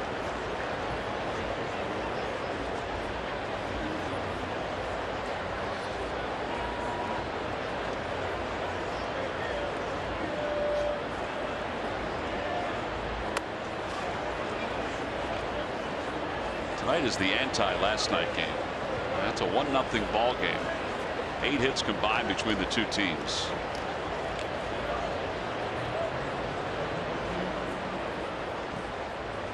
A lot of times the way the games start here, it's not the way they finish, though.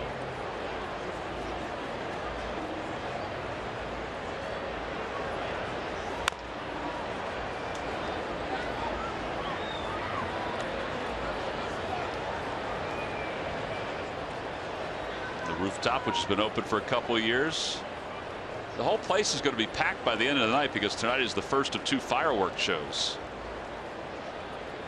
Imagine how much business they're doing up there. Whew. Wow. Hernandez strikes out. 6 strikeouts for Gray.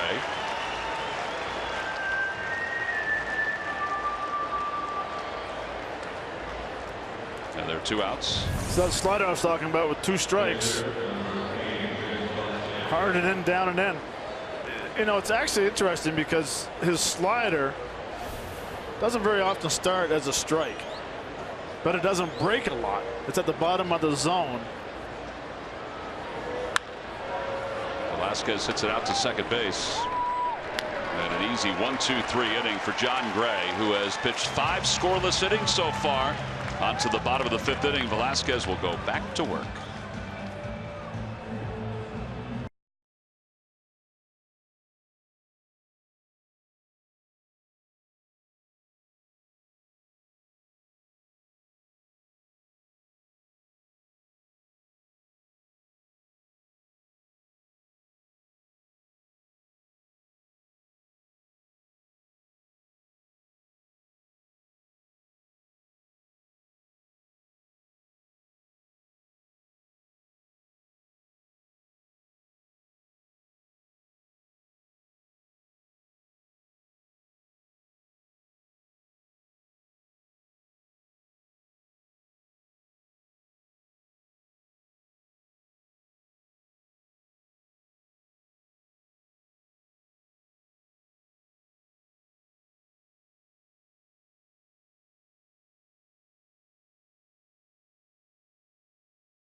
Minor league report. Aaron Altair recovering from left wrist surgery today. 1 for 1 with a home run, 2 RBIs. Also scored a couple runs, had a couple walks for the Gulf Coast League Phils. They defeated the Tigers 10-3. Mickey Moniak 3 for 5, an RBI and 2 runs scored.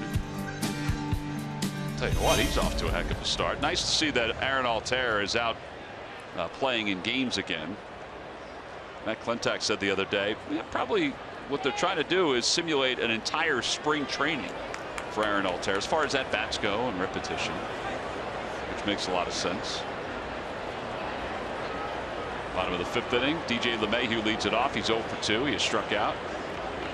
Get into a fielder's choice. And it's 1-0.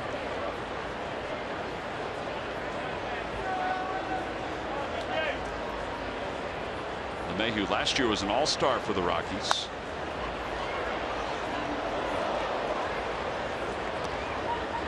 Yeah, it'll be interesting to see with Aaron Altherr how many at-bats. I would say they would want him to get at least 50, 60 at-bats. Out to center field. Odubel is there. Makes the catch. That makes sense. And with one out, Nolan Arenado is coming up. Let's check in with Greg Murphy. Murph?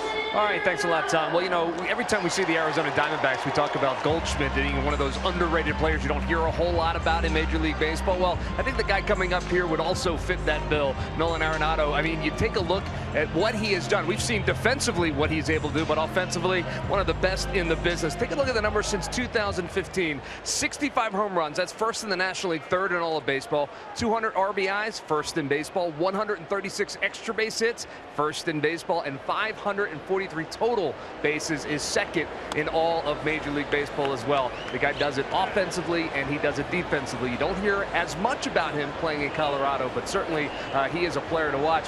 In fact, Larry Bowa was doing a pregame interview with some of the Rockies folks today, and he said that when he finishes a game in Philadelphia, he gets home, and a lot of times he'll turn on the TV, and his wife will say, well, why are you turning on the TV now? Why are you watching baseball? And he said, I got to watch this third baseman in Colorado. He's that good. He's must-watch TV.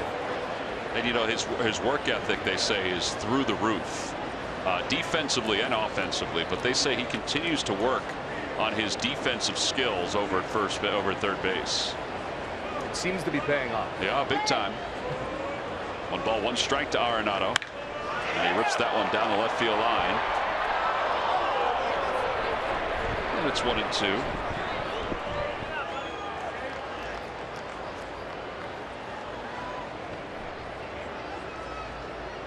That man knows a little bit about players and defense.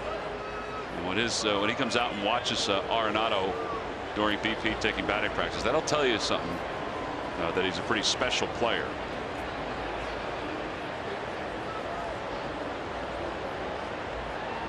One-two pitch.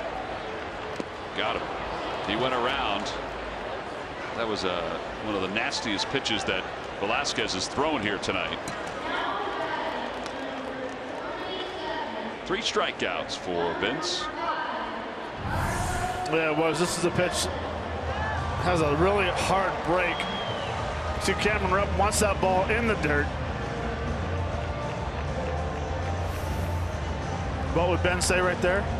Right on it. Right on it.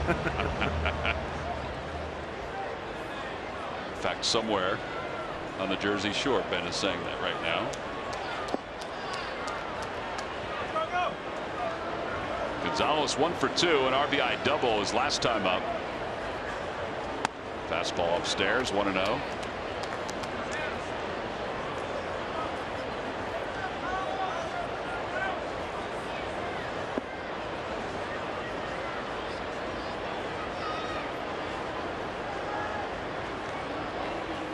Off the end of the bat, Galvis is going to have to hurry. He charges and throws on the run, and it's not in time.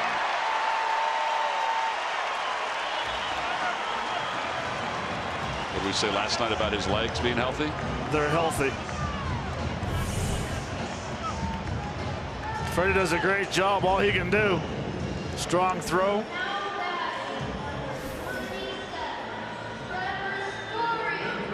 Yeah, 3 hits this series, 2 infield knocks.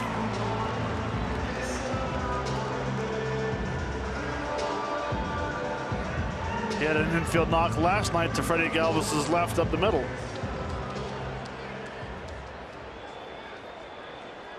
Well, now Story, who struck out and flied out to left field.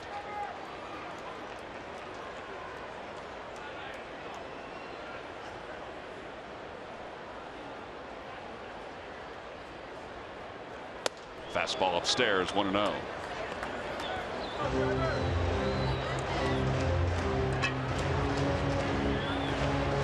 Trevor Story, who was not the guy that was expected to be the starting shortstop for the Rockies when last year ended. It was supposed to be Jose Reyes, but he was suspended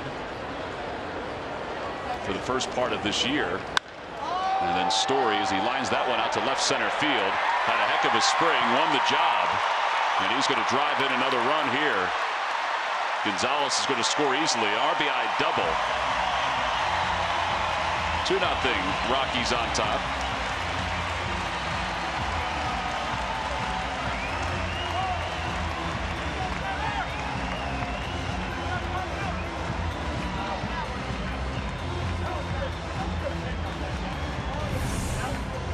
See the location. Just wants to be away. Tails back down into the barrel. The good swing last night. You're here again tonight, splitting the gap.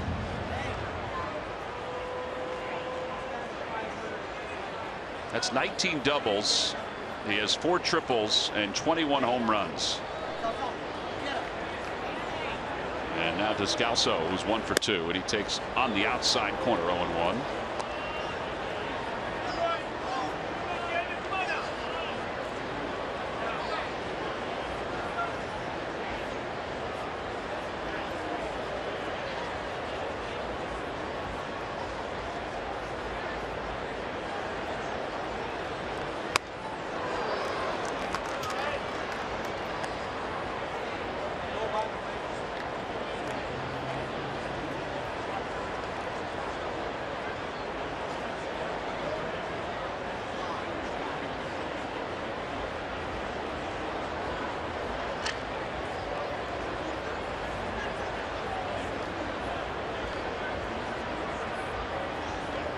Swing and a miss. He got him. 95 with a fastball.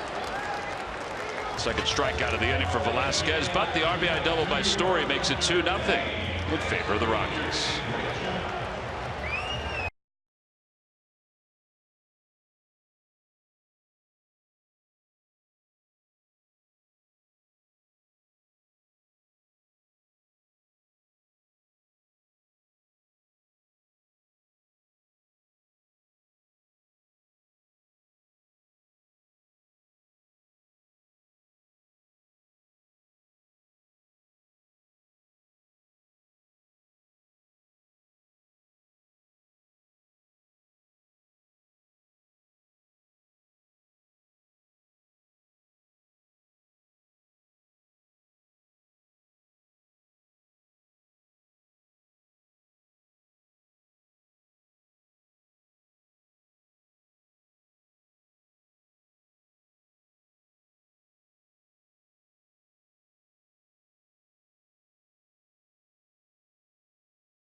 Riding high after being selected to the Major League All-Star game for the first time. Just over a year ago, Odubel was hoping to make the Phillies opening day roster. Now he has been added to a roster of the best players in all of baseball. By far the most consistent Philly at the plate this season, Herrera continues to bat around 300 with power and production. His quick ascent from the Rule 5 draft to the Midsummer Classic is brought to you by Independence Blue Cross. Live fearless. Odubel's going to start the top of the 6th inning. The Phils in some need of a little offense. Just 2 runs last night, and they've been held scoreless through 5 innings here tonight. It'll be Odubel, Peter Bourjos, and Cody Asche for the Phillies here in the top of the 6th inning against John Gray. Last night, Chad Bettis went 6 2/3. He has scattered 7 hits and 2 earned runs. 1 walk and 5 strikeouts. And tonight so far, 5 innings and 6 strikeouts for Gray. And Herrera leads it off. He's 0 for 2. He struck out and lined out.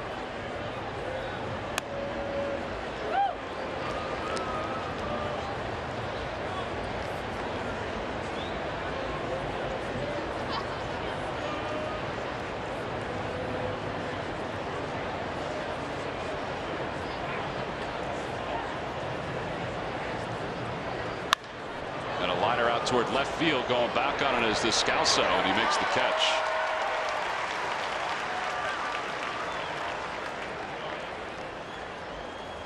Even though he doesn't have a hit in his last 2 at bats, his swings have been better.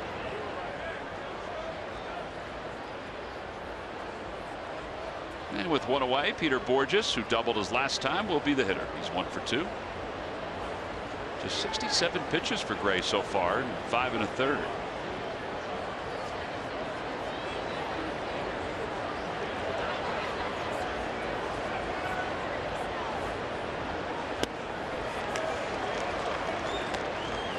Well, he had an electric fastball the first inning and a half, and now he's not using it as much, but still pitching effectively. Well, yeah, he's using the very good slider. Peter Bourjos is the second fastball he's seen in 2 at bats. Yeah. His last 2 at bats.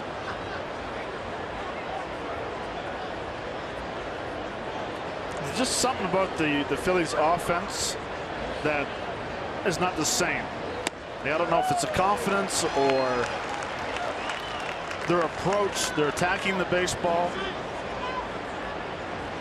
It's like they're almost taking the swings that they're trying to make contact instead of being aggressive.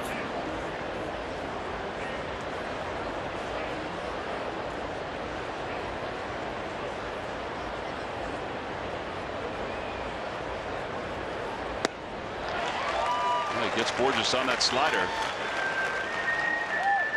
7 strikeouts. Time now for the Jeep Stuff the Fans Trivia Quiz answer. All right, Matt, here we go. Who are the 2 American League teams who drafted John Gray in 2010 and 11 before the Rockies in 2013? Say Baltimore and Kansas City. Kansas City is correct. 13th round in 2010. You did play for them, right? Yes. The other team you did not play for, but you would have thrived with the porch in right field. It was the Yankees. 10th round in 2011. Log back on Phillies.com to find out if you're the winner of a Phillies prize pack.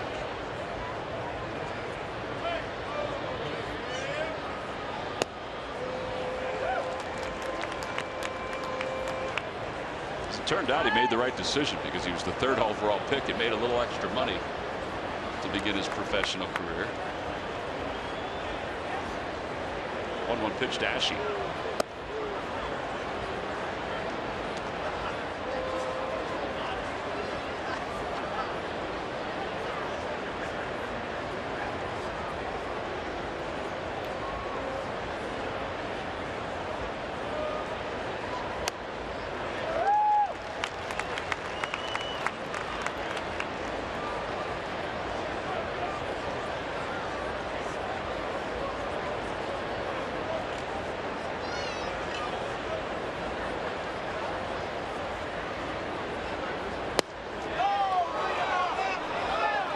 Gray and Arenado, Gray and Arenado are walking off the field after that one.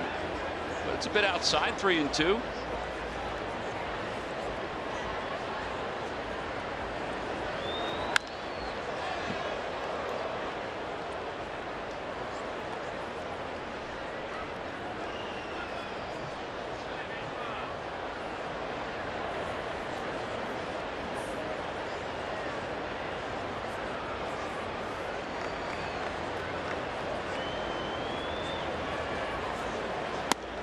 Ball 4. As she draws a walk, it means the tying run's coming to the plate here in the top of the 6th inning. And Maikel Franco, who is 0 for 2.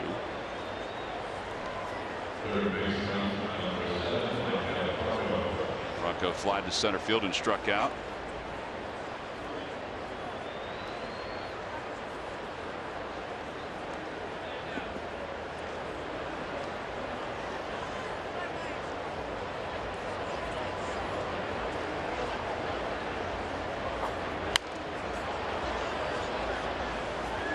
Kind of hung up there a little bit, didn't it? It is, and it did, but again, that's an overswing right there.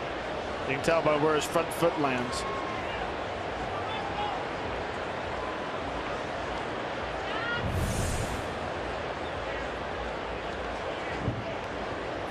Isn't that twice he's done that? Yes. Right off the end of the. Yes. Broke his bat the last time he did it.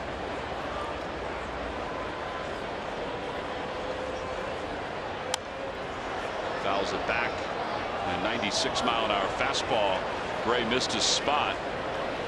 It ran inside. It's been a comfortable 80 pitches so far for Gray.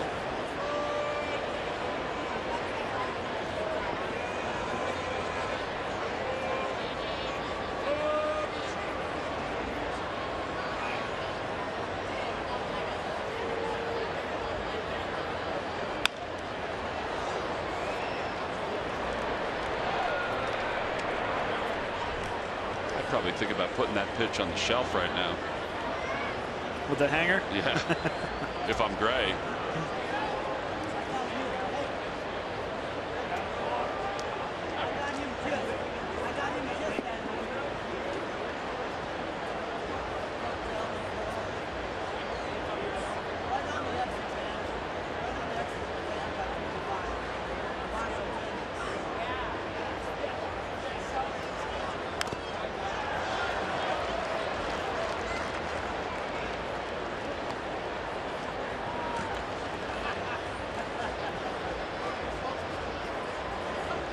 Cameron Rupp waits on deck, hoping to get a chance here in the top of the 6th inning. Phillies trail at 2-0. They have just 2 hits. Not a whole lot of base runners here tonight against Jon Gray, 24-year-old from Oklahoma.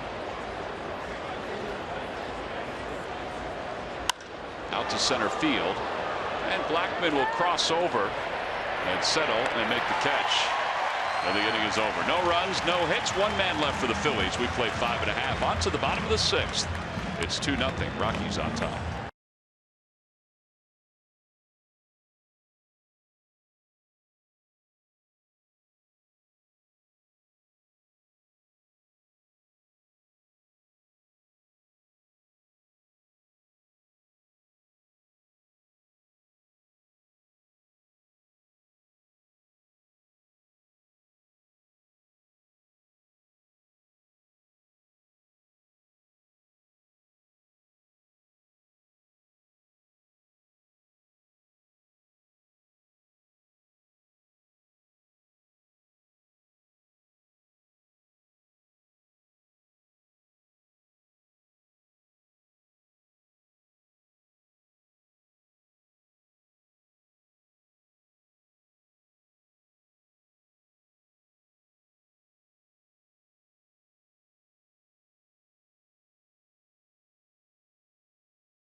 You buy the Pennsylvania Lottery's new Mustang Instant Game. Players must be 18 or older. Please play responsibly.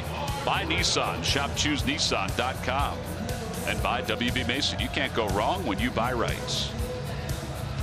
Some of the Phillies fans who have made their way out here to Denver, Colorado. Some are coming from all points around the United States. Kind of meeting here in Denver to watch their Phillies play.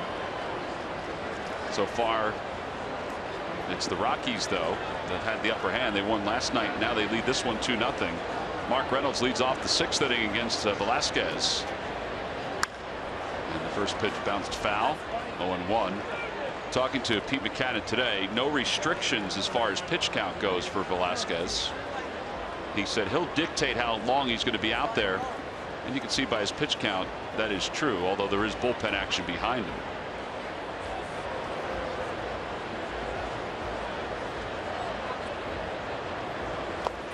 0-2.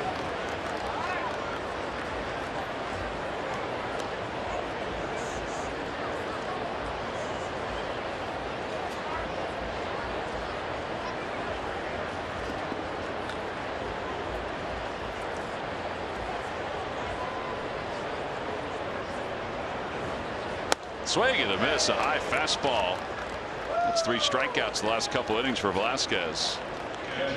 1 one out here in the 6th inning. It's time for our timeless moment. Let's go to Greg Murphy. Murph. All right, thank you, John. Brought to you by Coors Banquet. And on this date, July 8th, 1992, Jeff Grotwald hits a club record 3rd consecutive pinch hit home run during a 4-3 loss in San Francisco. All 3 of those homers came at Candlestick over a 4-game, 3-day series. 3rd consecutive pinch hit home run. Larry Anderson still talks about that. Nice view, by the way. Very nice view. Did you paint that? I wish. Hundley lifts it in the air to shallow right field. Cesar Hernandez going back on it. Borges coming in. Makes the catch. By the way, Murph, an addendum to the timeless moment. We take you back to 2007 on this date. There was a storm a-brewing here in Denver, just like there was earlier today. It never hit today, but it certainly hit back then. And where things were going crazy, who do you call? Well, not Ghostbusters. You call the Philadelphia Phillies. That's right. They come out and lend a helping hand. Look at them. Swarmed out there. So Michael Bourne there, Chase Utley, Kyle Kendrick. As Gray takes a strike and it's 0-1. After they did that, the grounds crew thanked him. It was actually kind of neat to see the grounds crew, how appreciative they were. Became a national story because when you think about some of the players, Ryan Howard was out there, Chase Utley was out there. Jimmy, Shane. Yeah. The poor kid, one guy grounds crew got dragged. He did. When in doubt, let go. Unless you're under it.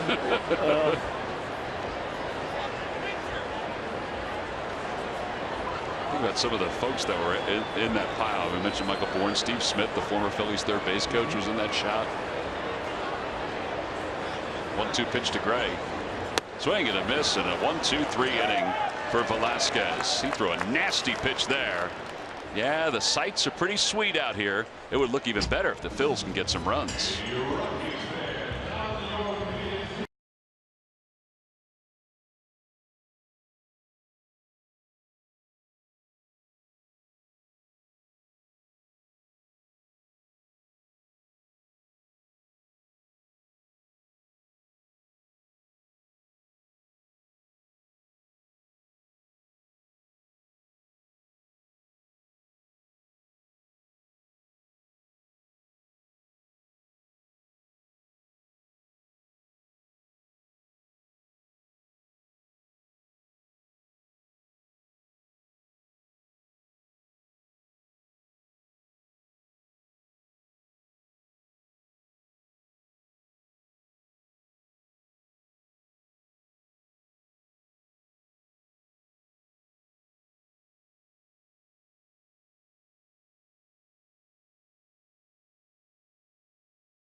Time now for your Delaware Valley Honda Dealers game summary. The Phillies trail at 2-0 as we go to the top of the 7th inning. Vince Velasquez has been strong here tonight. 6 strikeouts in 6 innings of work.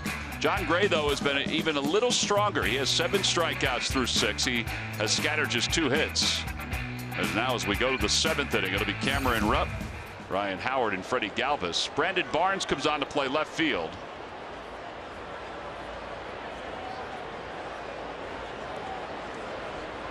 Cameron has been hit by a pitch. He's also grounded out to third.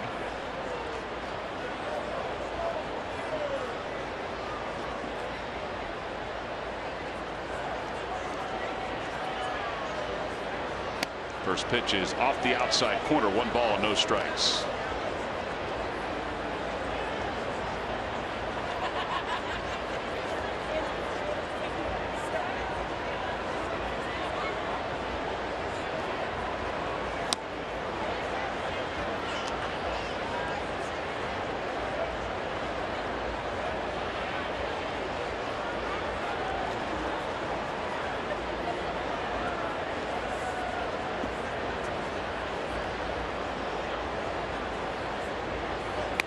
outside. It's 3-0. We need some runners. We need to get some guys on base to get Gray out of his little groove he's in. Ever since back in the 4th inning when we had a runner on Borges with 1 out at 3rd base.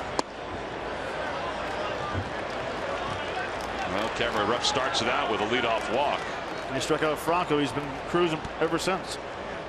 Tomorrow on CSN, the Saturday edition of Quick Slants covers the team's expectations of Jordan Hicks coming back from injury. Watch Quick Slants tomorrow at noon right here on CSN.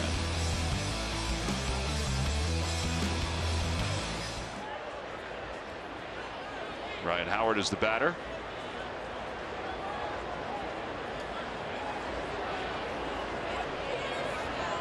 Howard is 0 for 2. He has struck out. He's also grounded out to 3rd.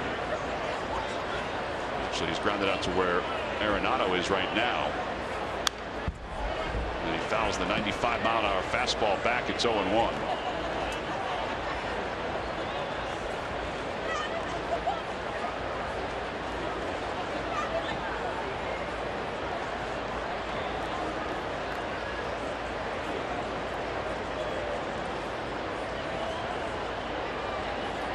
That was actually a huge play.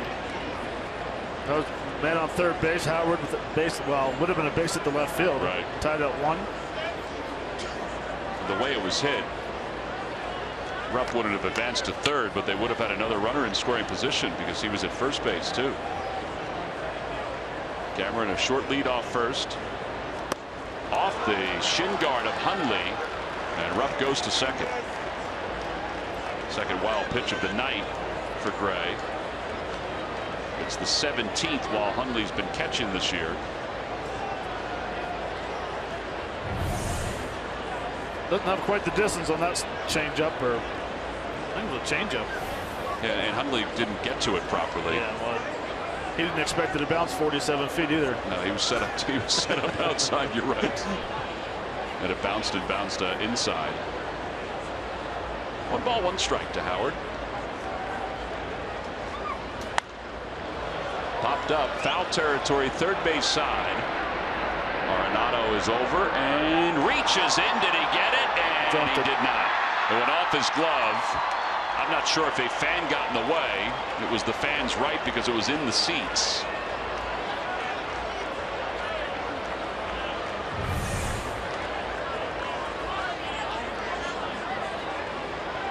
Nope. No. You know what? The contact of the wall. Yep, the ledge knocked it loose. Tough air. I just looked up. I was like, really?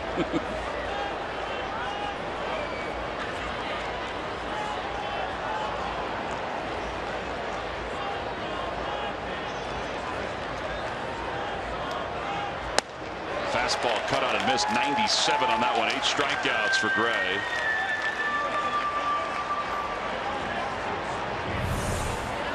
This is a great try. And then watch, all of a sudden his glove turns over. He kind of just punches it out. Great reactions of the fans.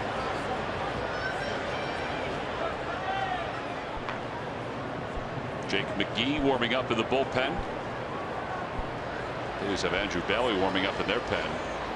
Galvis takes way inside. It's 1-0.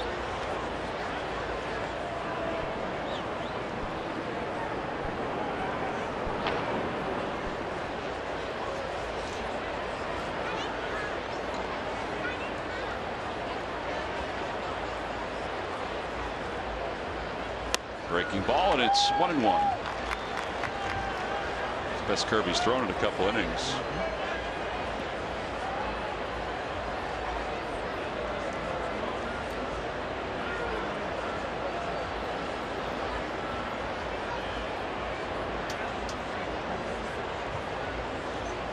Off the hands, out toward right field, and it's going to drop in for a base hit. Rupp had to hold up to make sure, so he'll only get to 3rd. A base hit for Freddie Galvis, his 2nd of the day. The Phillies have 2 on, and Cesar Hernandez due up. Goodbye, Freddie. Saturday, July 16th is photo day. Come out early. Access to the field begins at 5:05. Take photos of your favorite Phillies from 5:40 to 6:10. And all fans 14 and under will receive the WB Mason collectible truck. All part of that series against the Mets. Tickets can be purchased by going to Phillies.com. Walt Weiss is debating, and now he's coming up. He's got the lefty warming up. If he brings him in here, move Hernandez around to the right side of the plate. He had the same stroll out to the mound last night, so we'll assume that he's going to take the pitcher out. It's basically the same time in the game. Usually what he does is he's waiting for the umpire to come out, and then he'll tell the umpire that he wants to make the move.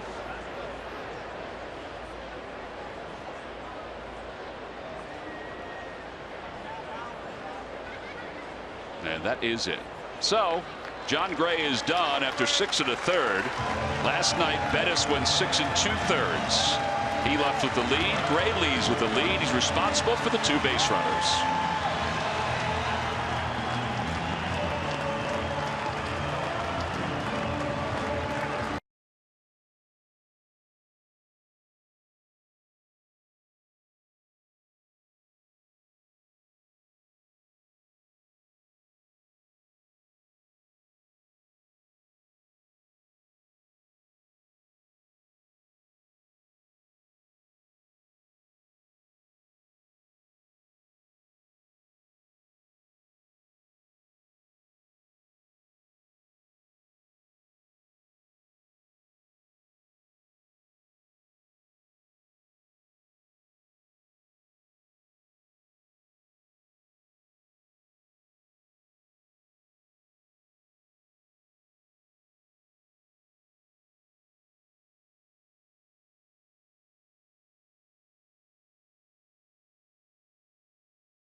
Phillies group tickets are available for groups of 25 or more. Take advantage of special group opportunities, including discounts, theme nights, party areas.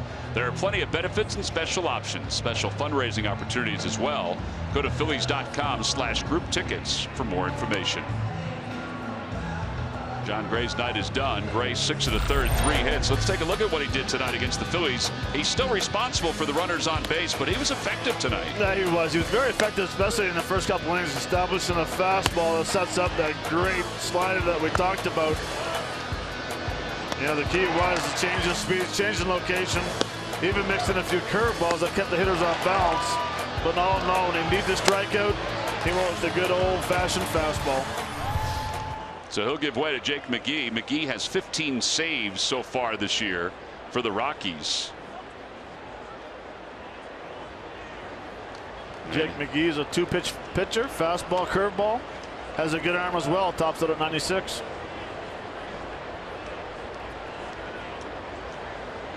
They'll move Cesar Hernandez around to the right side, hitting .257 against right-handed pitching.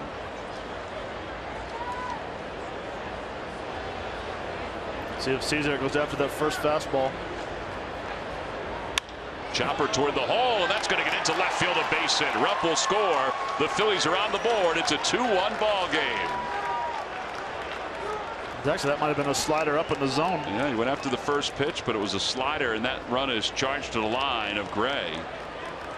And Tommy Joseph will come up as a pinch hitter.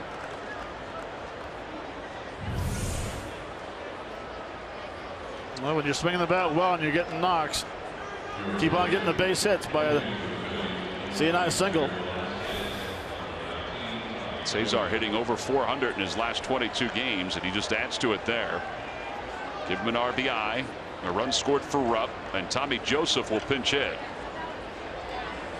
Tommy's first at bat here at Coors Field.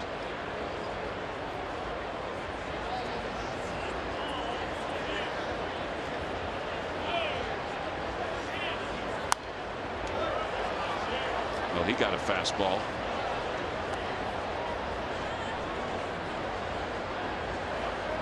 No balls and 1 strike. Good speed on the base paths. Hernandez is the faster of the two.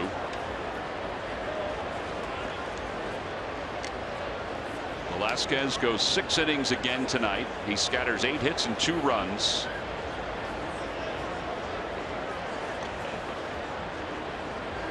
He's still on the hook for the game.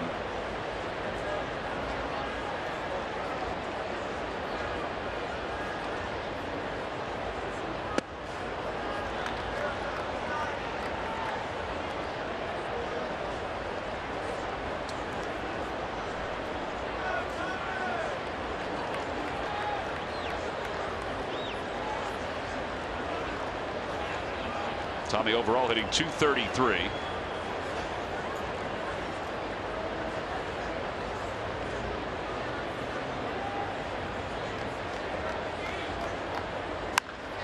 That one is blasted deep to left field. It is gone. Long home run for Tommy Joseph.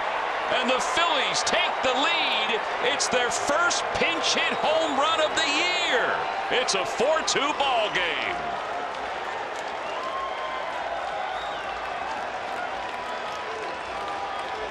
That was a monster shot by Tommy Joseph.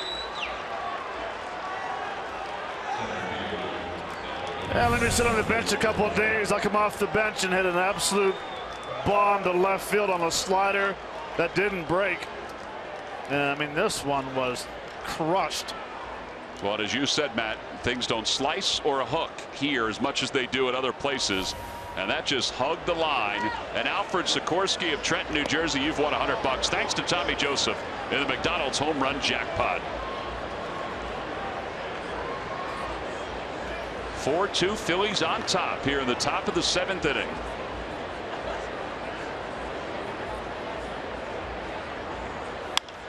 Odubel loops it down the left field line. That's going to be a foul ball. Well, maybe some things do slice a little bit. Maybe a started foul. It could have been. I guess that's impossible.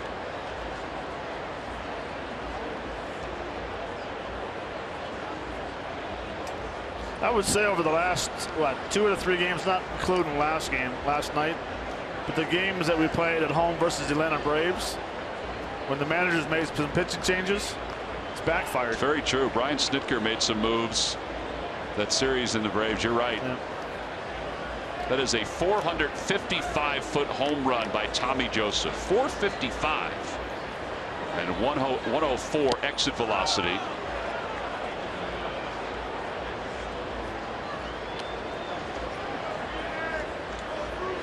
Would you say the longest home run was here? Andres Galarraga was what, 529 feet back in 1997. He was with the Florida Marlins. Straightaway center, second deck.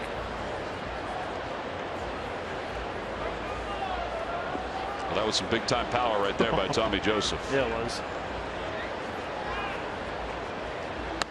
Ground ball foul. Odubel stays alive. And such an easy swing.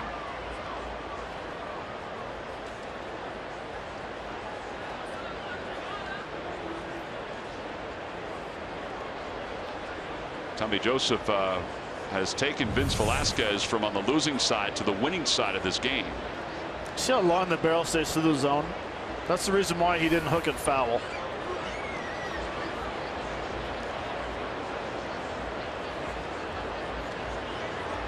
Outside, 2-2.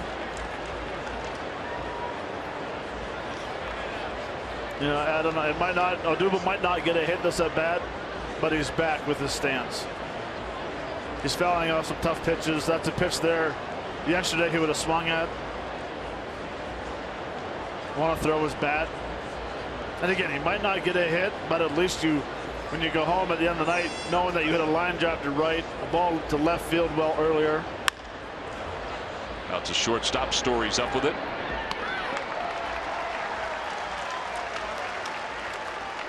It's Velasquez, 6 innings tonight.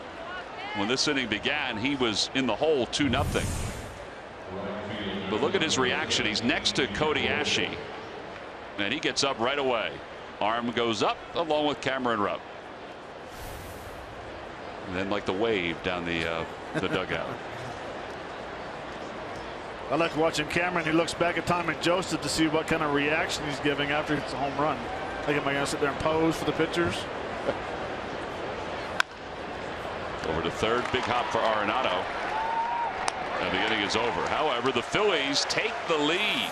Tommy Joseph off the bench. The Phils had not had a pinch home run all year until now. They wait until right before the All-Star break, and it gives the Phillies the lead as we stretch here at Coors Field.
Bottom of the 7th inning, they'll go to the bullpen. Andrew Bailey will be the new pitcher. Every time the Phillies pitchers retire to the opposition, 1, 2, 3, Comcast will make a contribution to Phillies charities. Phillies baseball is brought to you by Xfinity. Xfinity X1 will change the way you experience TV. So Andrew Bailey went on the table this with a bad hamstring. Is back off the DL today.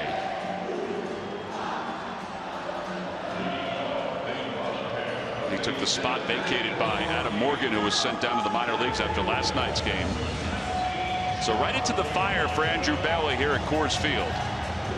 And he will face the top of the Rockies order. Phillies fans are feeling pretty good about themselves. They have the lead.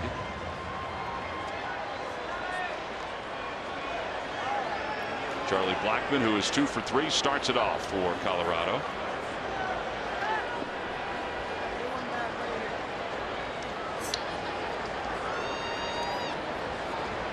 First pitch inside and low, 1 ball, no strikes.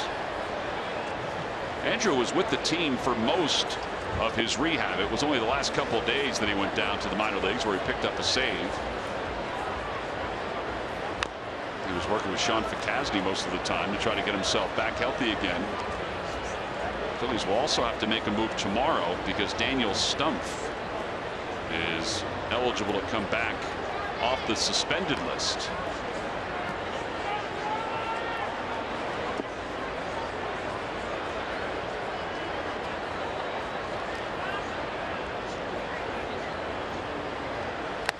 Foul tip, 1 and 2.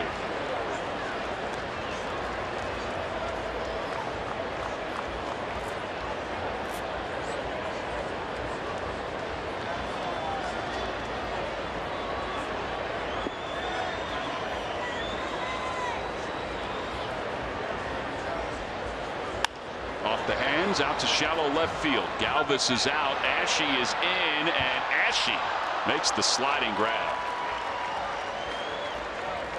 Got to cover a lot of ground coming in. Ashe just pointed at the sky. It's twilight here. It is. It was good communication because Odubel Herrera had no idea where that ball was. He threw his arms up. But time now for a Hyundai defensive play of the game. You just saw it. Good communication. Freddie Galvis helping out by running out Nice sliding timing catch. That is your Hyundai defensive play of the game, brought to you by your local Hyundai dealers. Good play right there.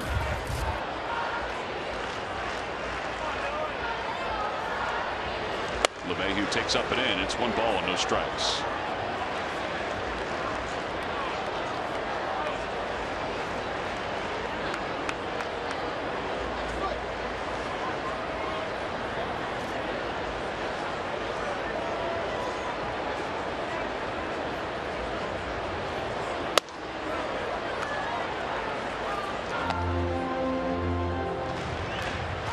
Kelly probably a little amped to get back out there. You remember when he hurt himself, he didn't feel like it was enough to get on, to be put on the DL. As it turned out, it was the right decision because he was probably going to have to sit out at least 3 or 4 days to get that hamstring fully healed or close to fully healed.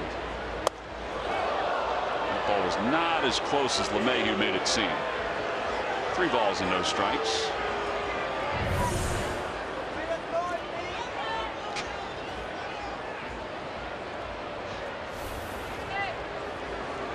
Told you hitters don't like it in.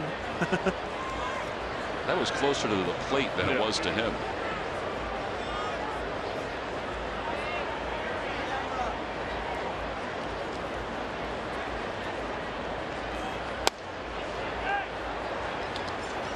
Bullpen action for the Rockies. Saw Logan last night.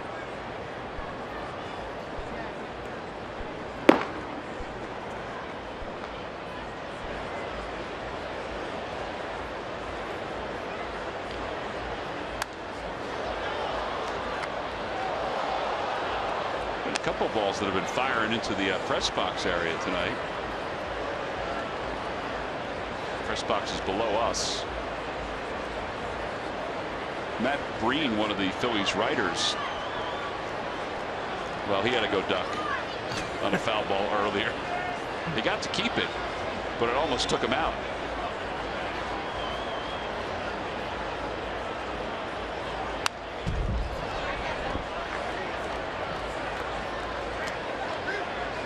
This is the perspective that the writers have. They're under the Rockies.com and the Baseball in Espanol sign. We're above them. There's Matt waving over a little bit, I guess. We used to be right above them, but they took that press box away.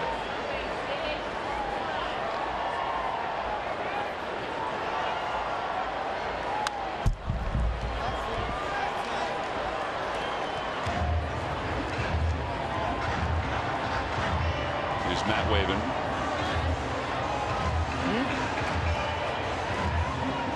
Weren't you waving? You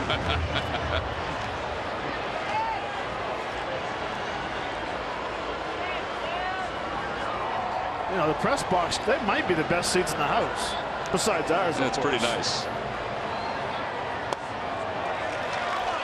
Must have been just a bit low.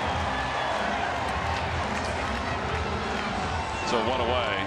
By the way, offense was not something that was needed tonight for the Reading Fighters.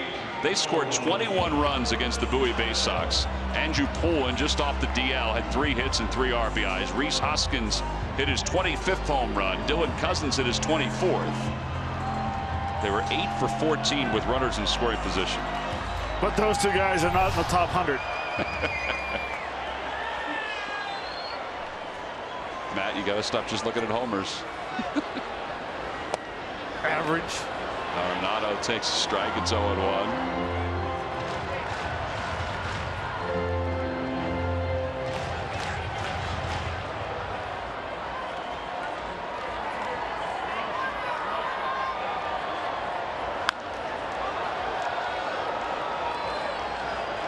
Talking to Scott Hunsinger today, the Fightins GM who we had on the other day, and he was telling me about that game.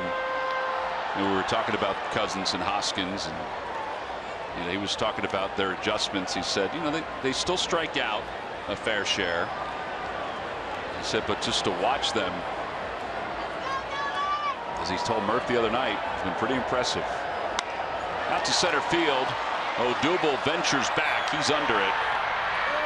And there are 2 outs. bring Carlos Gonzalez to the plate with 2 away. You know, we talked today with the folks that came out on the tour about the farm system, about the future. And I said, when was the last time you really anticipated these mass promotions? I'm not saying even this year. There's the tour we were discussing with today. But just eventually, I mean, some of the players, whether it be J.P. Crawford and Nick Williams up to the big leagues, or Jake Thompson up to the big leagues, or Cousins and Hoskins, when he's healthy, Roman Quinn up another level. It's been a long time. You know, every once in a while you think about 1 or 2 players, but not a mass number of players. What a great problem to have. It's a great problem to have.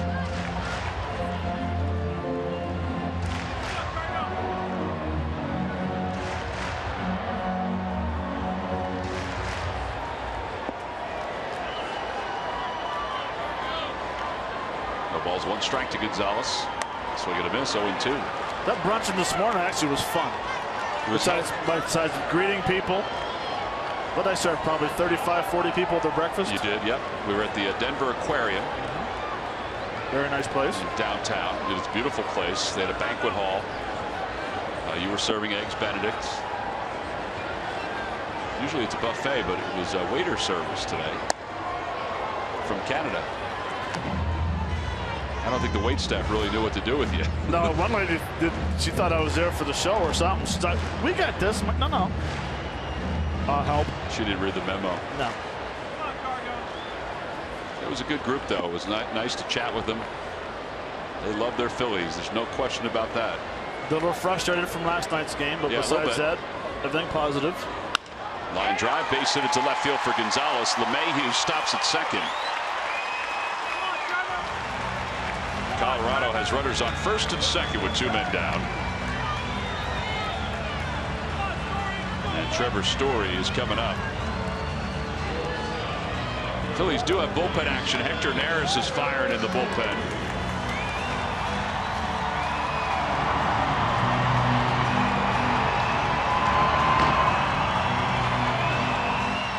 Trevor Story in the 5th inning came up in an RBI situation. Actually, it wasn't even an RBI situation. The runner was at first. Man on first on a 1-0 fastball down and in. At the time, made the game 2-0 at that time.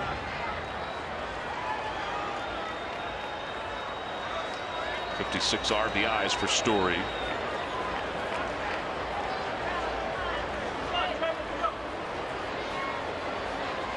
He was part of the final vote for this year's All-Star team. He's never made a mid-season All-Star team in the minor leagues. Trying to make one here in the big leagues.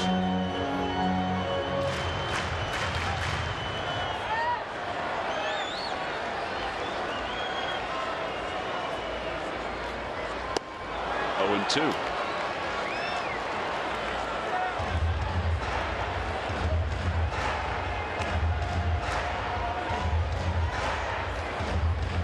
Pretty good spot to watch the game, even though you have to change the hand-operated scoreboard out there. Probably a little bit more room there than in the Green Monster. 0-2.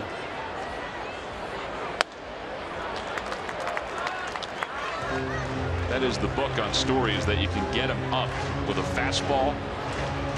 That one was up and out over the plate a little too far. He can see it was out of the strike zone.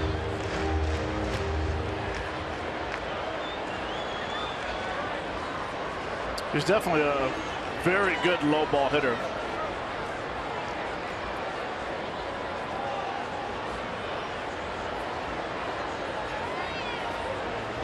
One ball and 2 strikes to Story.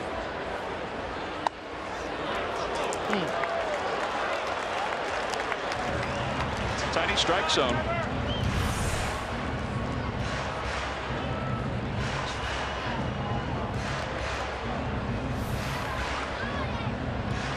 By the book, that would be a strike. But every personality is different behind the plate.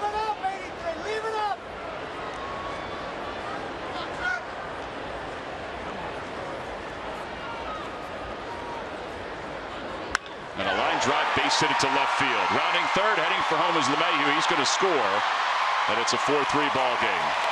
Second RBI for Story.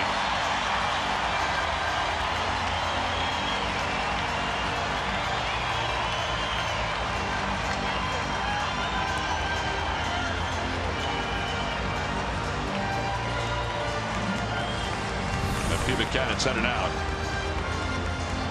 That ball there was laser. Very fortunate he didn't get underneath that a little bit and drive that ball to left. Well, you talked about it being a low ball hitter. That was down. Yeah, that was down. I think Belly thought he had him a couple times with some other pitches in that at bat. Home plate umpire did not agree. He'll exit. And Hector Neris is coming in with 2 outs here in the 7th inning. We'll be back with the pitching change right after this.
The pitching change. Hector Neris will be the new pitcher.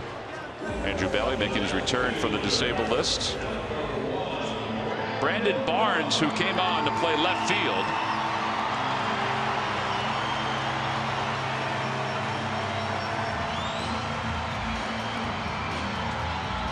Will get his first at bat. Well, this is what we talked about yesterday, what type of movement we'll have with Hector Neris' split finger.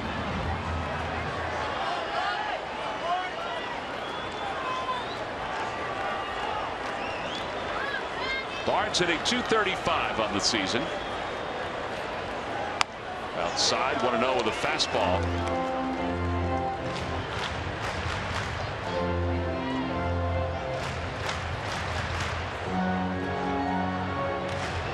Barnes started last night's ball game. He did have a base hit in his final at bat.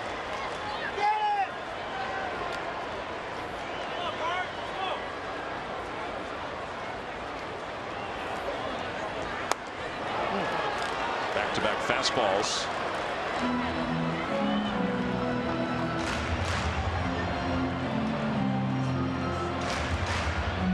Under the radar, positive numbers against the Phillies for Brandon Barnes, who started with the Astros.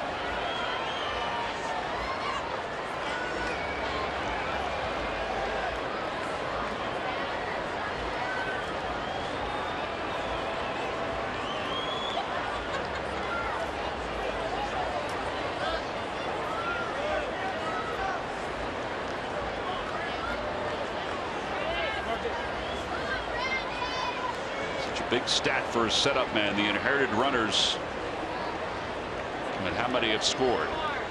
1 ball, 1 strike to Barnes, and it's 2-1.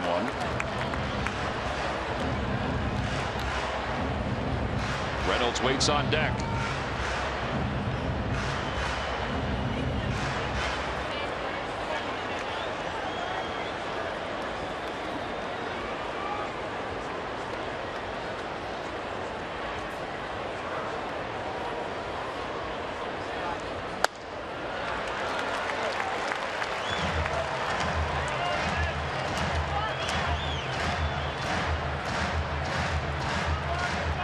You know, I wonder if guys in the bullpen, you know, during batting practice or before batting practice, if they go down and throw off the mound and the bullpen to see what type of life they have on the ball.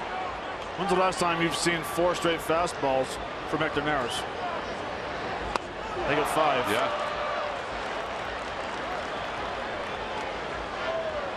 Yeah, come to think of it, you're right. I mean, when was the last time you saw 3 straight fastballs from him? Again, you know, we don't know what they do before the game. Maybe he was warming up the bullpen. Maybe the split finger wasn't dropping normal.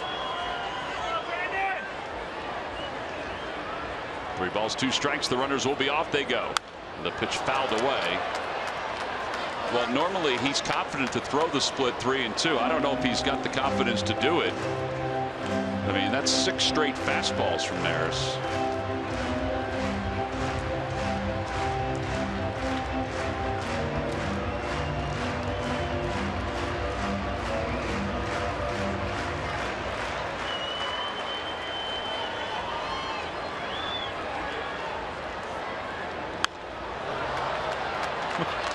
He's not going to throw it.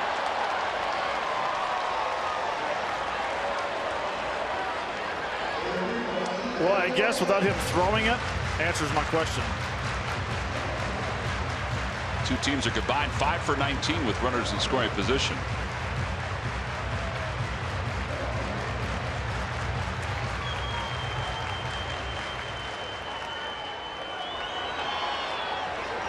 Barnes is battling Hector Neris with runners on first and second. A run in here in the bottom of the 7th. Runners go. Pitch is down low, ball 4. And the bases are loaded for Mark Reynolds.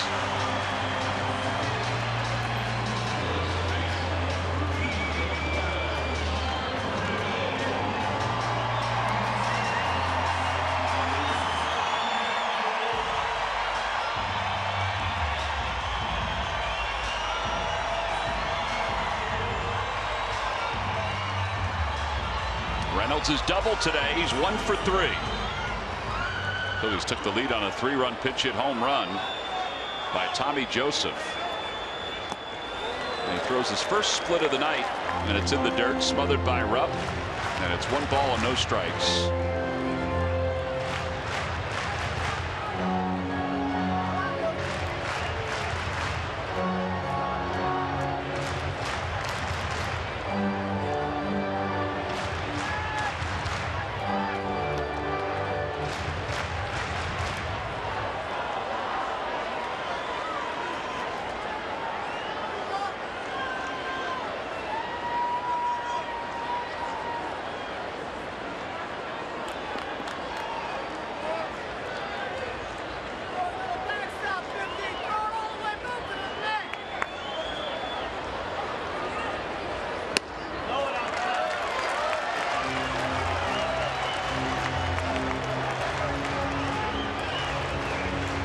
Freddie Galvis has gone out to talk to Neris. Rupp has gone out to chat with him as well. A 2.80 ERA for Neris. And now working with the bases loaded in the count 2-0 to Reynolds.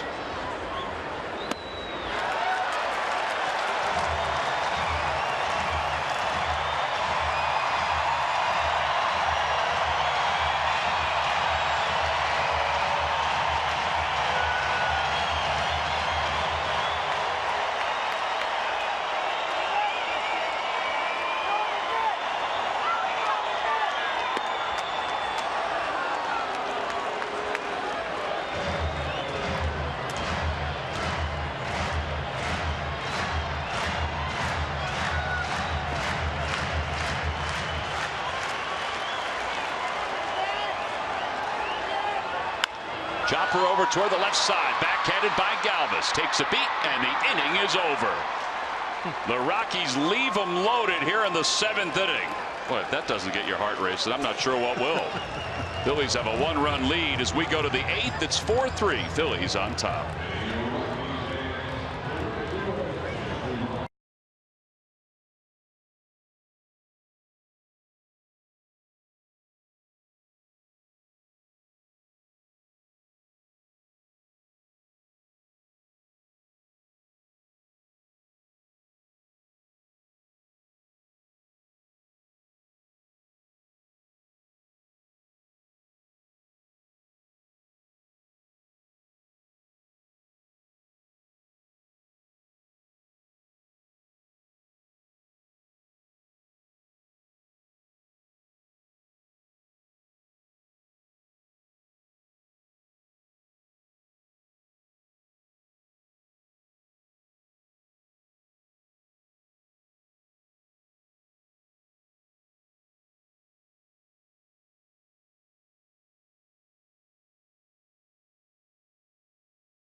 great summer deals, visit your local Toyota dealer or buyatoyota.com. Toyota, let's go places.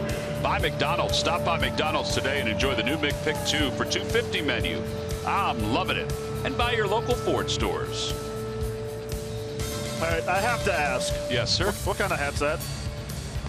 That's a cheesesteak, isn't it? What was it? Isn't it a cheesesteak? I think it's just worn a little bit. I think he's just used it a lot. I think that's a cheesesteak, man. Top of the 8th inning. Phillies up 4-3. And Boone Logan will be the new pitcher for the Rockies. Logan, 3.22 ERA.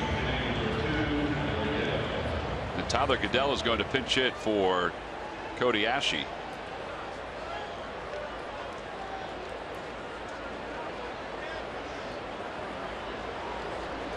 Saw Boone Logan last night.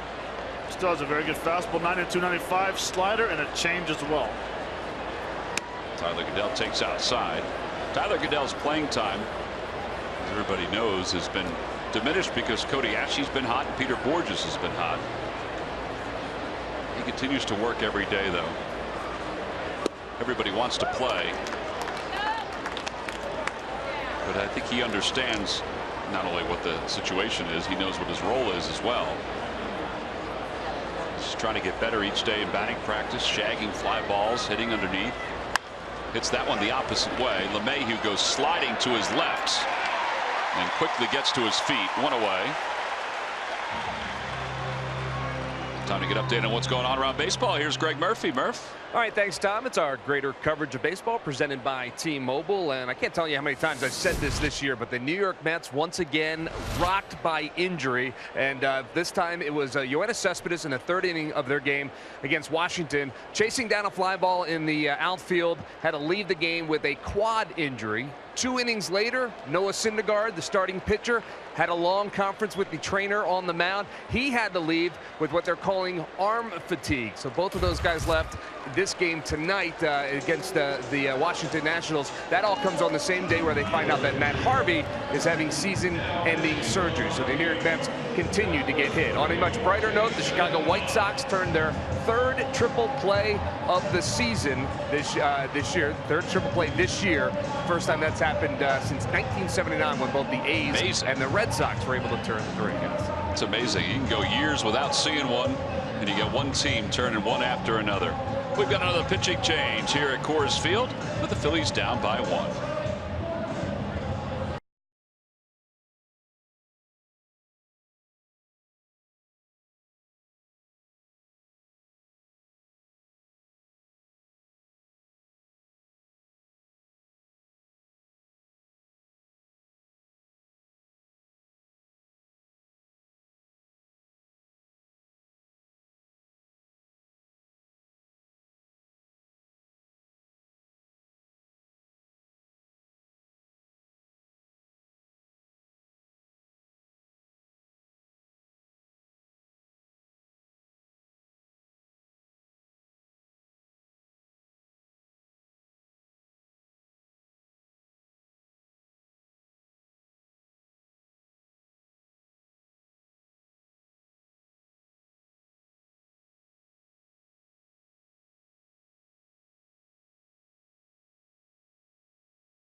Marlins. All 4 games are at 7:05. The final game is Star Wars Night at Citizens Bank Park. Go to Phillies.com/theme nights if you want information on Star Wars Night. You can get tickets for all 4 games by going to Phillies.com. Jason Mott is the new pitcher for the Rockies, and he delivers a strike to Maikel Franco, and it's 0-1. It took Jason Mott It had to take him 20 seconds to walk the last 7 feet to the mound coming in. Well, Walt Weiss sat and waited for him with the baseball. 2.93 ERA. It's his 20th game. These relievers, they're different. They all have a big show they got to put on.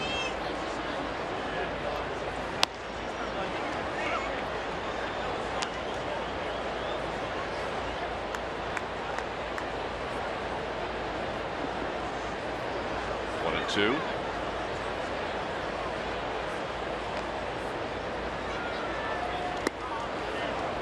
Great expression by Mott as he gets the baseball and gets himself set. It's as if he doesn't even want to throw the ball. All right, I'll do it. Well, he takes a while for his last 7 steps, but when he gets on the mound and gets the sign, he's quick. There we go. All right, Dad. Yeah, exactly. All right, I'll clean my room. Once he gets the signs, okay, here we go.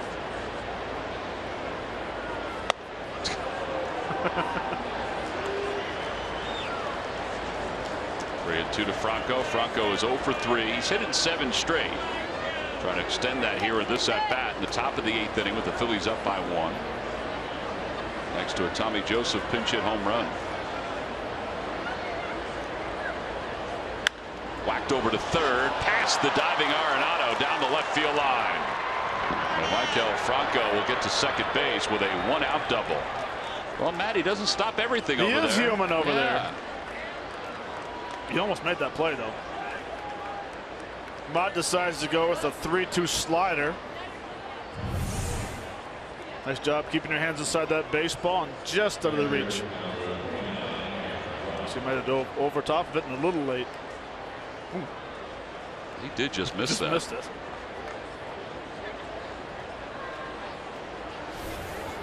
Phillies have a runner in scoring position. Cameron Rupp has scored a run tonight. He's been hit by a pitch and walked.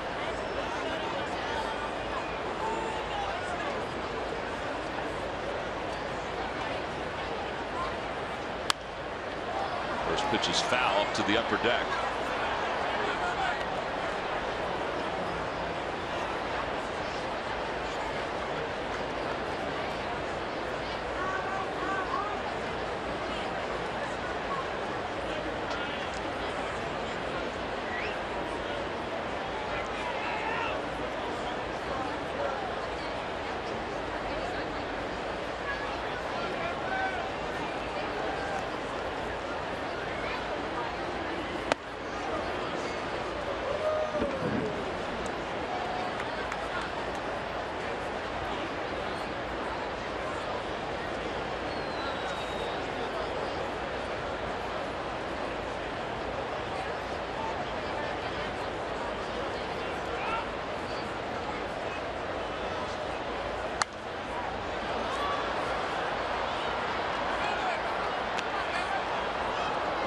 That swing right there, Cam is trying to lift the ball. Doesn't need to lift the ball in this ballpark. His proper technique of getting that backspin. After the swing, he realized that's why he stepped out and gathered his thoughts.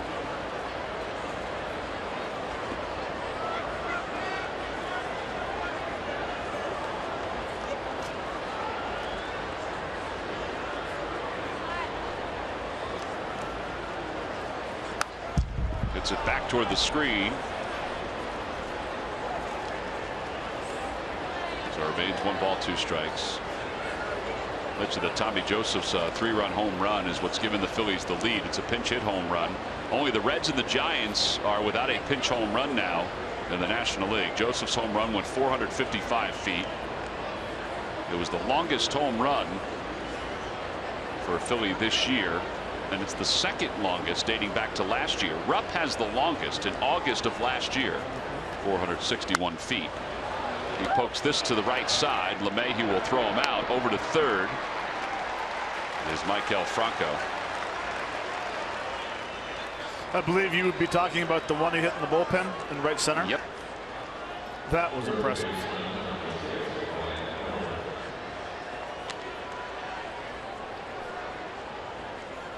Ryan right, Howard gets another chance to bat. Ryan is 0 for 3 in this ball game. A chance to give the Phils an extra run here in the 8th inning. Can never have enough.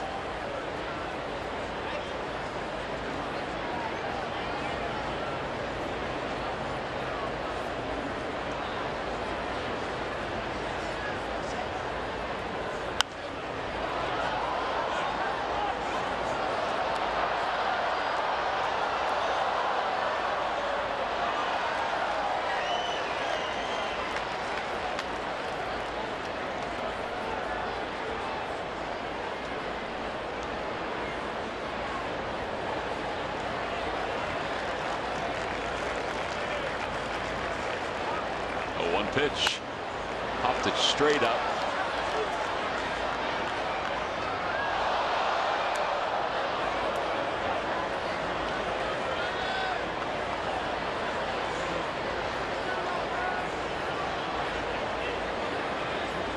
They are jammed in here at Coors Field. Fireworks tonight.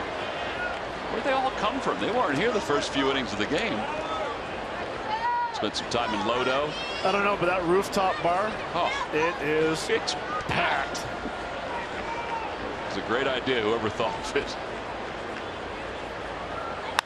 To the right side, and it's gobbled up by Story. Inning is over. Phillies get a runner over to third and do not score that extra run. No runs, 1 hit, 1 man left. Middle of the 8th. If you're coming out to Denver, stop by the rooftop. It looks like you might enjoy yourself.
Park. Toyota Jim Thome Wall of Fame induction will take place on Friday the 12th. On Sunday the 14th, all fans will receive the Toyota Phillies Wall of Fame Fathead that you see right there. You can get tickets for the Phils and the Rockies by going to Phillies.com. Tyler Goodell into the ball game after pinch hitting for Cody Asche. He'll stay in to play left. Hector Neris will start things off against Nick Hundley, and he delivers inside. It's 1-0.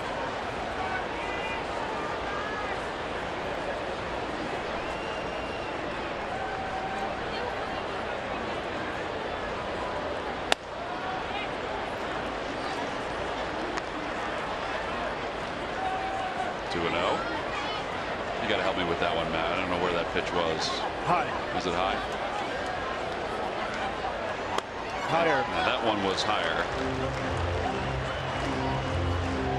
I have no idea what that pitch was. That was 86.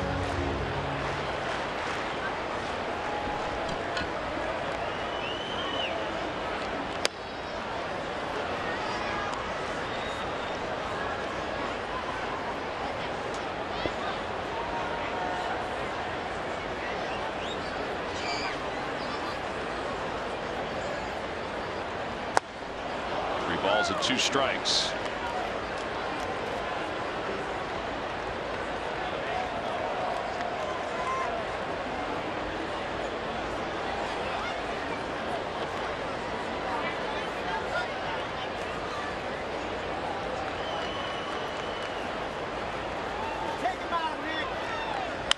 Over to shortstop. Freddie Galvis stays down on it. The first out is recorded here in the 8th inning.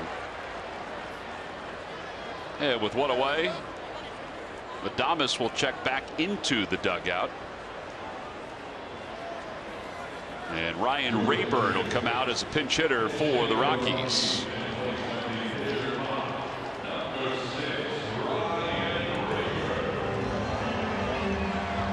Rayburn, a .232 hitter.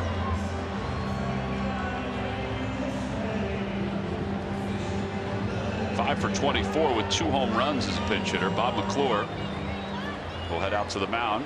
Scouting report. A lot of these go on. I think over the last couple of years we've seen this more often, where a pitching coach will come in and basically deliver the scouting report reminder to the pitcher. Yeah, it's a reminder of his strengths, of course, but when you go over the scouting report before the game or before a series, aren't you covering all the players? I think you are. But I mean, it's just not Bob, it's everybody. Yeah. All the teams do it. A lot of teams, when you go for your scouting report, you sit down and as a hitter you go over all the relievers, their strengths, and as a pitcher you have a tendency of what they like to hit, what counts. It's always good to help the pitchers out a little extra, just to remind them.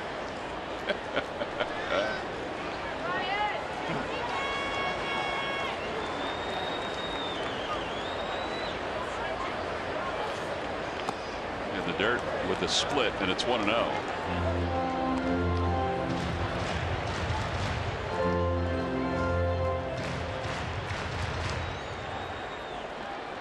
Rayburn has 2 home runs in his career against the Phils. Well, Neris has fallen behind just about every hitter that he's faced, but he's been able to bounce back. Let's see if he can do it here. He's got Charlie Blackmon on deck. Good fastball, 94.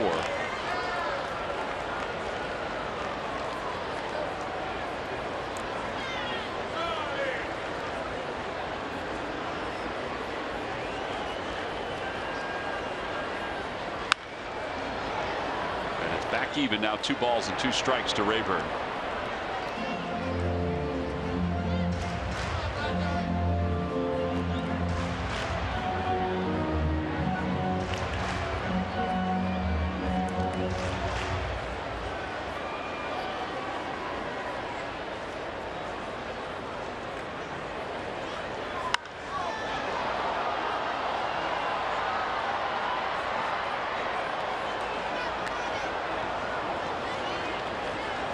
That's a splitter where you do not want to leave up. It's a little belt high split finger. Actually, the 3-2 split he threw to Nick Hundley was very good. Got him to ground out to short. It's probably the best one he's thrown in the short time he's been out there tonight. Got him. That may be the best one right there. 2 outs. Nasty movement. Good adjustment. This is a good split. Look at the height that starts. Goes away to the left. I'd be interested to see how he's compensated, or how he feels like he has to compensate, if it is that different here. I don't know. I would say the split finger wouldn't it wouldn't hurt it pitching here because it's a tumbler. It's like a 2-seamer. The guys that throw good sinkers, they still get movement here. I think we overthink it too much as outsiders, just because we don't see it that often. I don't think so. Not a bit. And I think it shows by the way that we're thinking, well, is that a slider or is that a fastball? Because a lot of pitches do hang up in the zone. They do back up. They don't break. And they get crushed. 0-2 pitch coming to Blackmon. And he hooks it down the right field line, foul.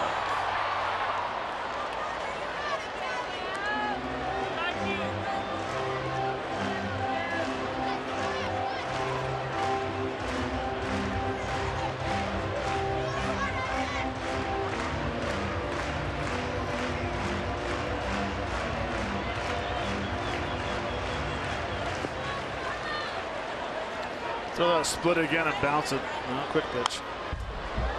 That's a. He's used that a couple times in this at bat against Blackman.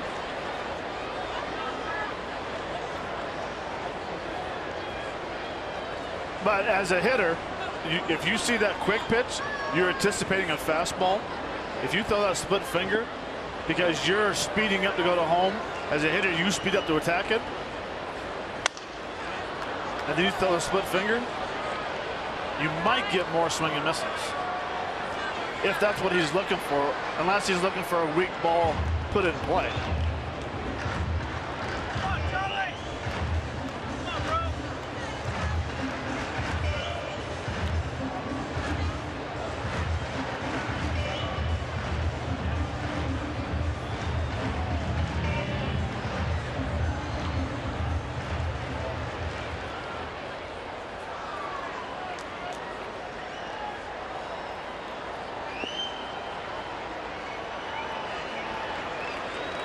0-2 pitch. Outside, 1-2.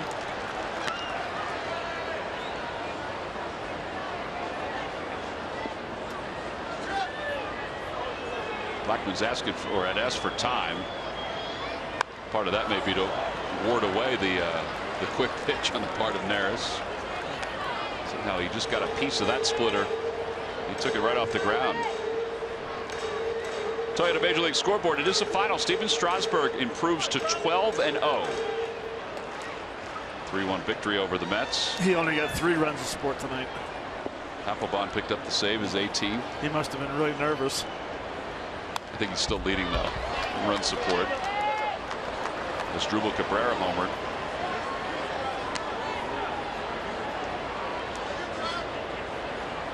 He may kill Terry Collins, but he may have to start Strasburg in the All-Star game. He is 12-0.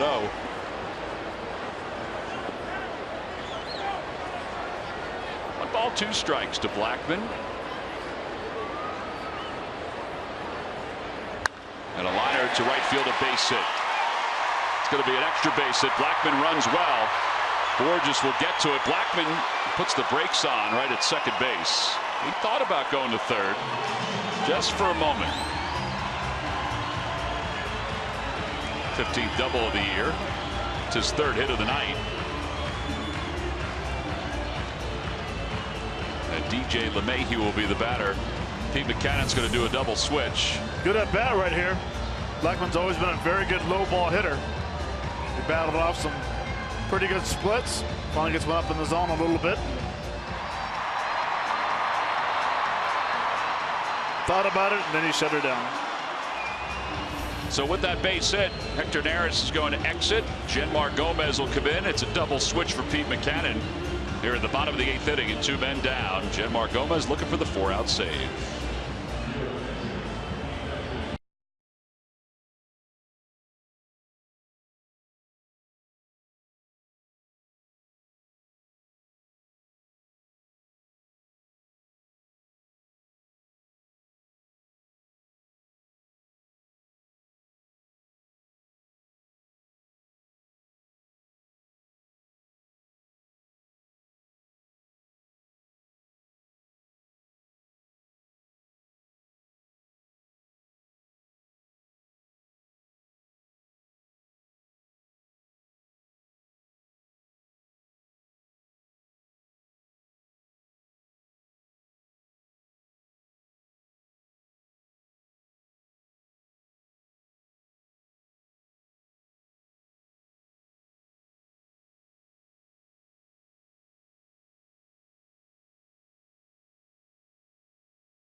Only on Cure Auto Insurance presents Phillies Postgame Live.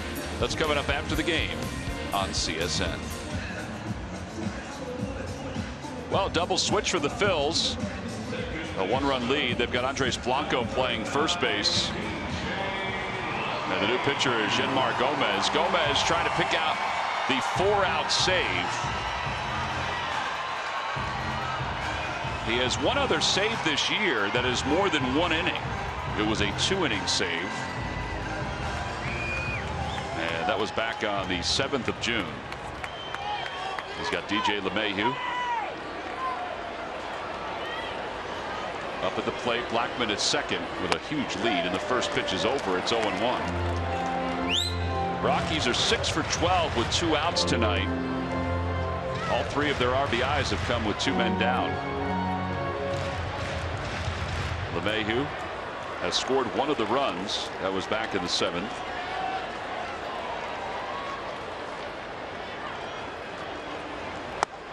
Inside, 1-1.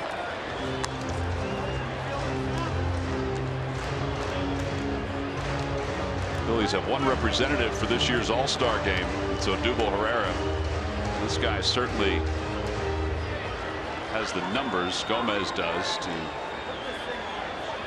be an All-Star.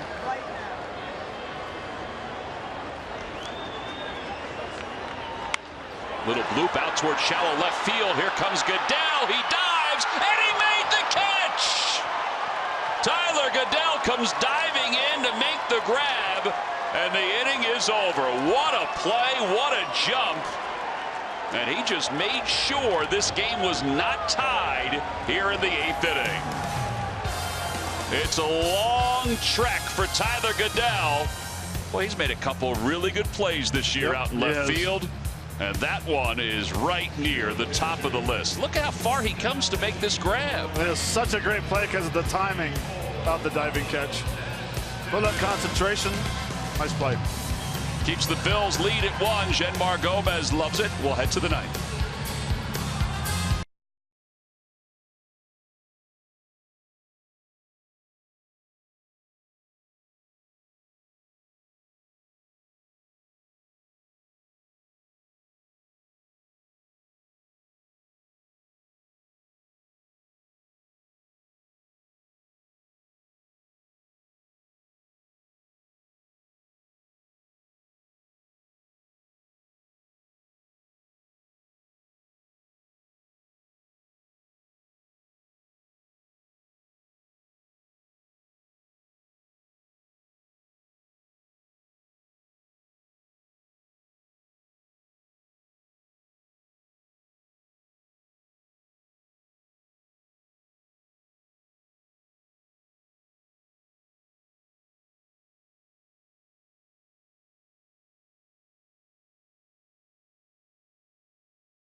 Well, this was an unbelievable play by Tyler Goodell. You want to talk about somebody contributing when given the opportunity?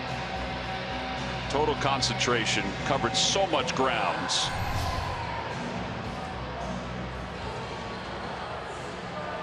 Phillies pitchers have stranded 9 Rockies in scoring position tonight. Carlos Estevez is on the pitch. He warms up to the song Wild Thing. I don't know if that's a good sign. There's Goodell. How about the number of plays he's made defensively this year? The catch in St. Louis, the throw, which was at the top of the list. That play right there. He made another diving play in the alley earlier this season. Citizens Bank Park.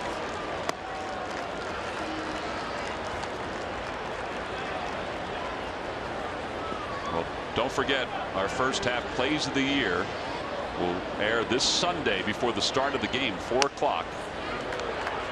Don't be late.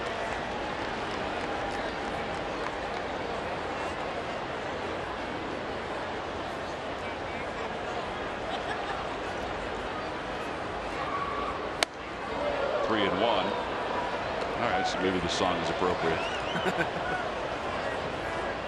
He's got a very good fastball, 96 to 99. Because he doesn't throw hard enough to get to 100, but throws a slider and a change.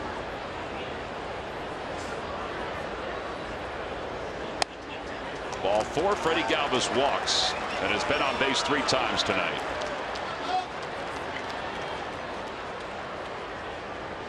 Telling you, Freddie's going to get hot. Of course, the break's coming in 2 days, but you get that infield single. You got the bleeder over the second baseman's head. 3 games ago, he does not get those hits.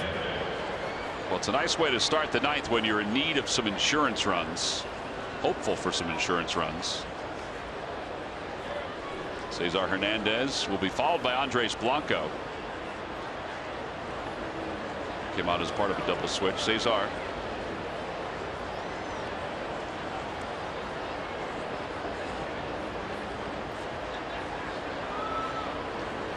Cesar has 7 bunt hits this year. If you're wondering whether the Phillies might bunt here with Galvis at first.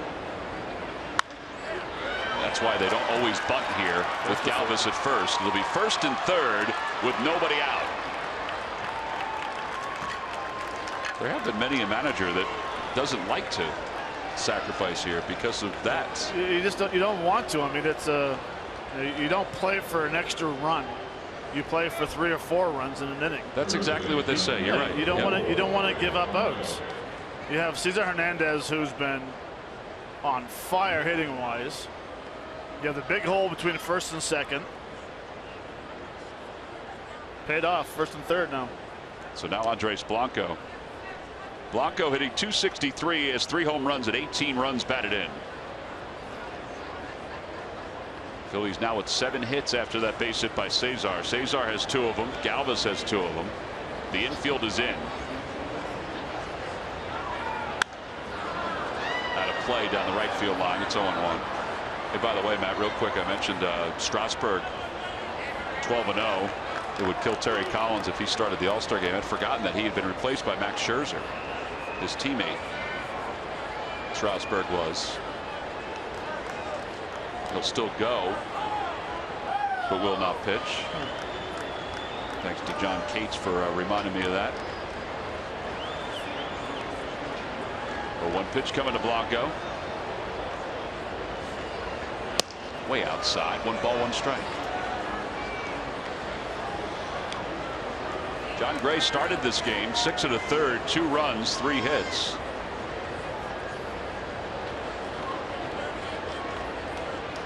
It's interesting to see how the defense is set up. Story's playing even with the bag. The bag he was in. They're going to throw behind the runner, and it goes past Arenado and into left field. Galvis will score. Hernandez to 2nd. It's 5-3 Phillies. That may be the 2nd error of the year for Arenado. Well, I was watching Freddie, and he was getting a huge secondary lead. I almost thought he was coming in on a squeeze. It's going to be E5, E2. Throw was a little high. Catchable, though, for the 3rd base. E5. Yeah. We'll take it. E2, E5, E7, whoever. To the left side. Story surrounds it, bobbles it. E6. That'll be his 9th error of the year.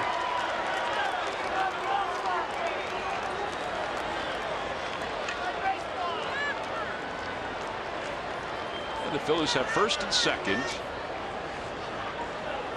with nobody out, and Steve Foster, the pitching coach, is coming out.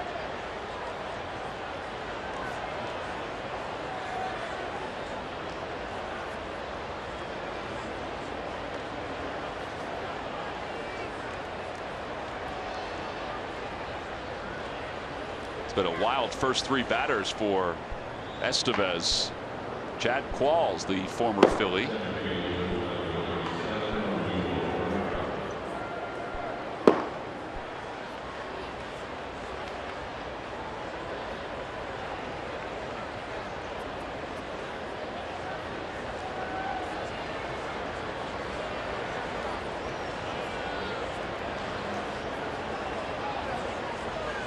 You might see a bunt in this situation. 5-3. Try to get that important third run.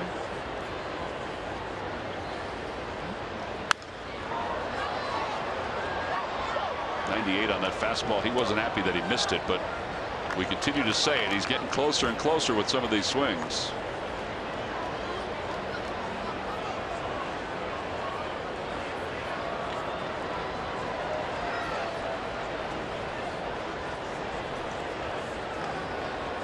The only reason why I say is because he's 0 for 9 in the series so far. But like you said, Tom, his timing is getting a little better.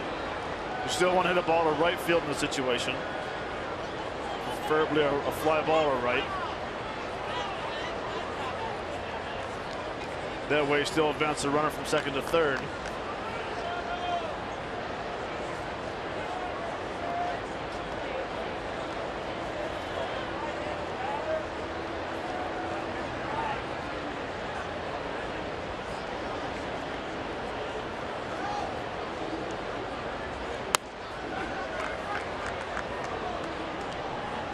A reminder, we'll be back tomorrow at 8:30 for Game 3 of this series.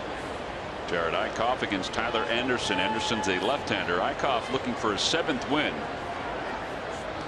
And he's looking to continue what has been a positive run over the last handful of games. 1 ball, 1 strike to Odubel.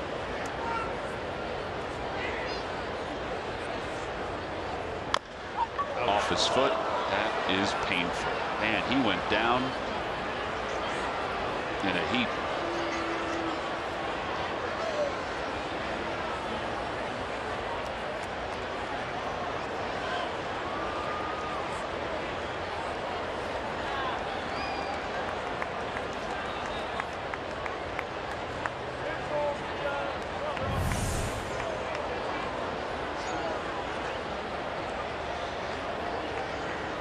Right off the toe. Yeah, right up the inside of the big toe, right, Matt? Yep. Still like to swing. Ooh. Toe. And I was watching his hands, watching the swing.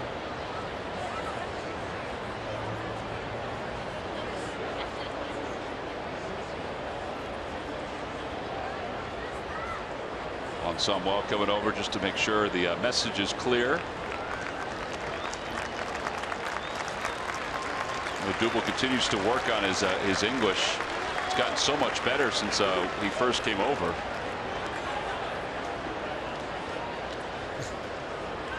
But pain is the same in any language. Expressions may be different. The feeling is the same.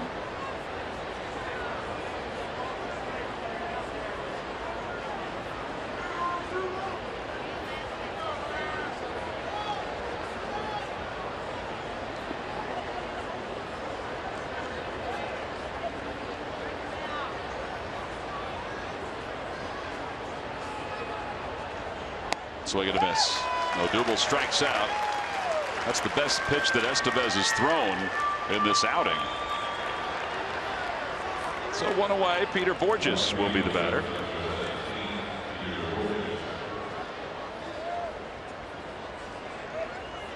Bourjos 1 for 4. He doubled back in the 4th inning.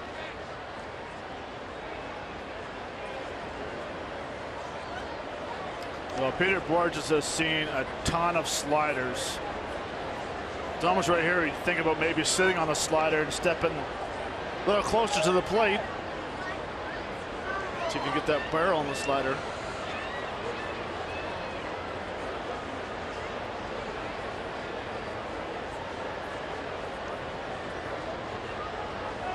Even his double came on a slider. Yeah.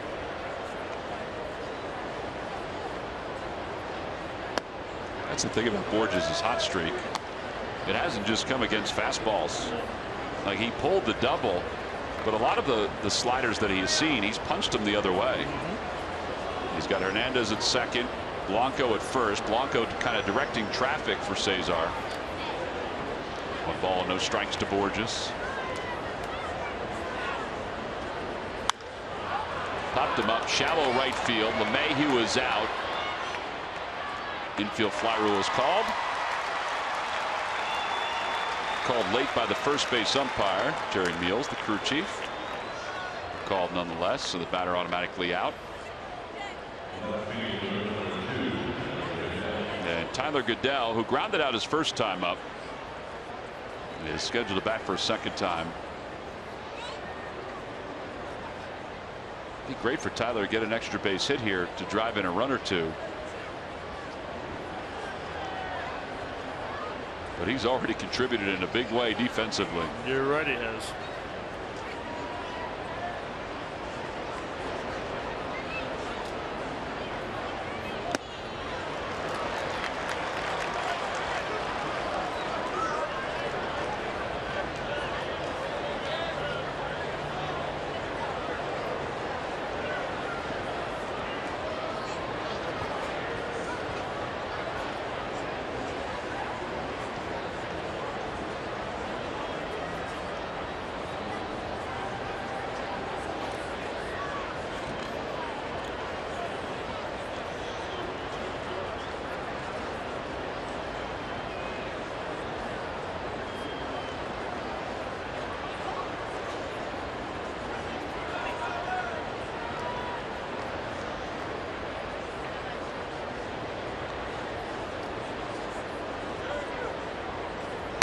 Outside, 1 ball, 1 strike.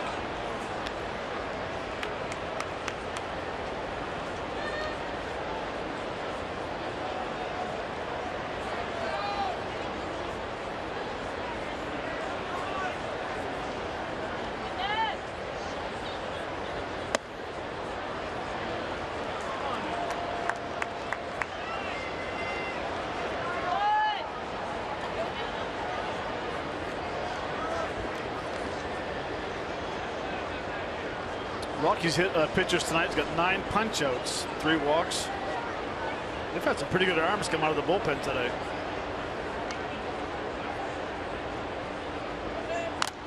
A little foul ball, and it's 2-2. And it's a mix too. Veterans and Estevez, the youngster.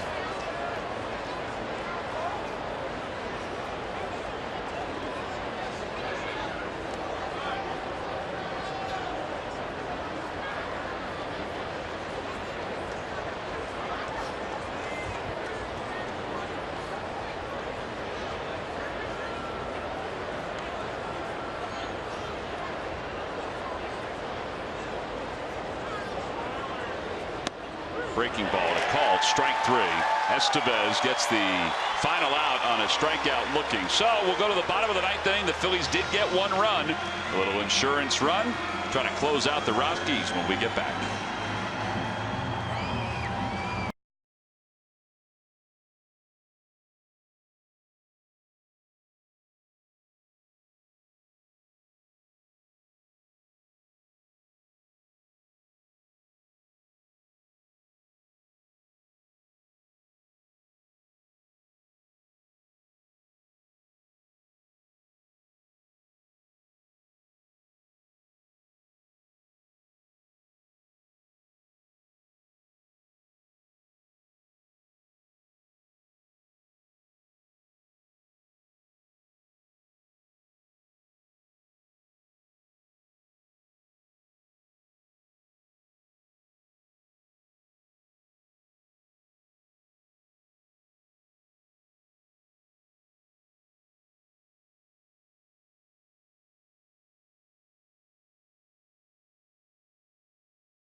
As we go to the home 9th inning, Jeanmar Gomez will continue on.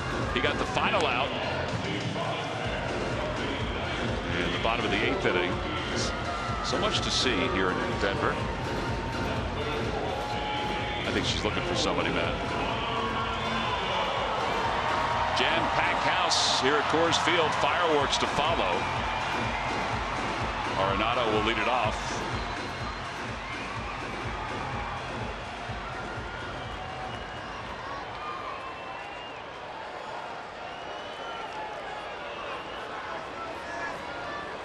Genmar trying to pick up his second save of the year. That is more than 1 inning of work. He had a 2-inning save earlier this season.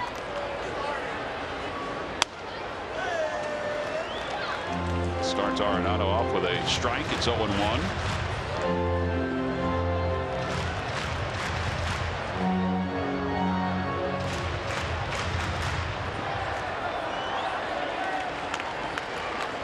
As Velasquez started, he went the first 6. Then Andrew Bailey went 2/3. Neris an inning, and so far a 1/3 for Gomez. And a foul ball past Eric Young, and it's 0-2. He tried to hit that ball to second base. I was wondering if that's what he was trying to do. Yep.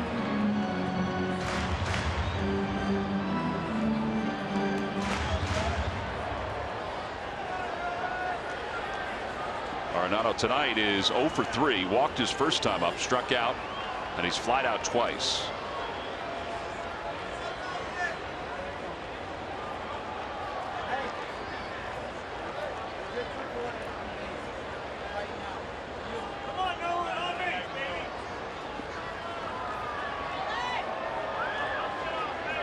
Genmar had 4 saves in June. 9 saves in May. And he's trying to pick up his 3rd save here in July. But he's got the meat of the order to deal with.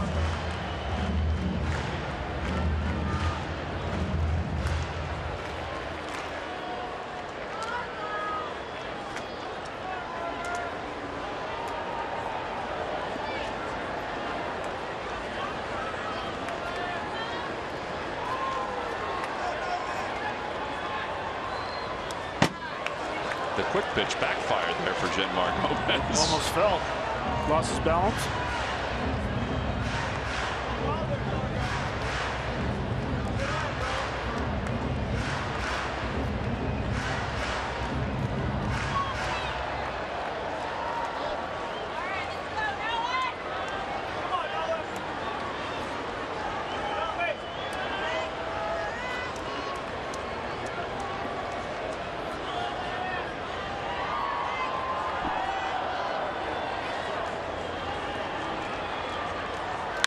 To the right side. He was trying to hit it that way. A leadoff single. You know, Blanco had moved over after the foul ball just past Eric Young. He moved over closer toward the first base line, and that left that hole wide open. See, wide open second base. He reaches out and goes that way. You know, I think that's a little unfair for what I said. He didn't move over that far. It may be a step, but I still don't think he would have gotten that. No. And even if he did, it would have been almost an impossible throw to second or to first base. All right, so now Carlos Gonzalez, who's had a good night. He's been on base 3 times. A couple singles, a double.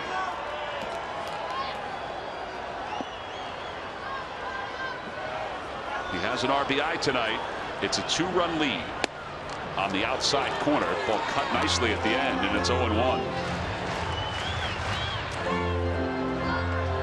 Reminder here on CSN after the game, Phillies post-game live. Marshall Harris and Ricky Vitalico are standing by.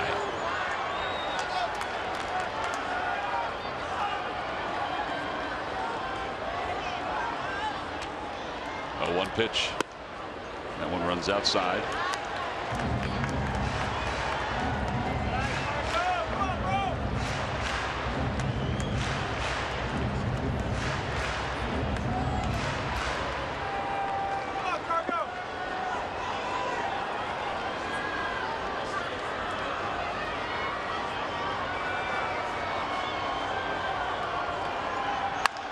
This could be 2. Hit sharply. Hernandez to second for 1. Over to first. In time. A 4-6-3 double play. Jerry Meals is not for the dramatics over at first base. No, he's not. He knows the game's on TV. Give us a quick call. I mean, seriously. It took him about 5 seconds to make the out call at first. That's a great pitch right here to get a ground ball hit hard to second base. Trying to pull a sinker. Look at the feed right in the chest. Then a strong throw. 1/1000. Wait for it. Yeah. Wait for it. That's the key right there, is getting rid of the ball. Strong feed, strong throw. Trevor Story now the batter. He has an RBI tonight in the 7th inning and an RBI in the 5th inning. He's 2 for 4.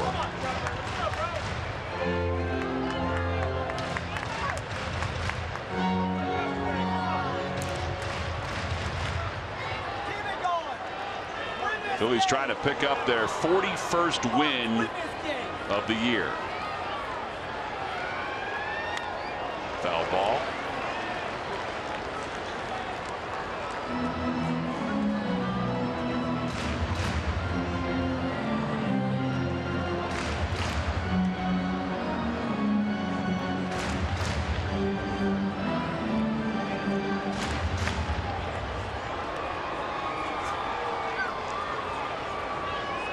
Trying to pick up their 41st win. Remember, last year the Phillies did not get their 41st win until August. They didn't get their 40th win until July 31st. The 1-1 pitch coming to Story.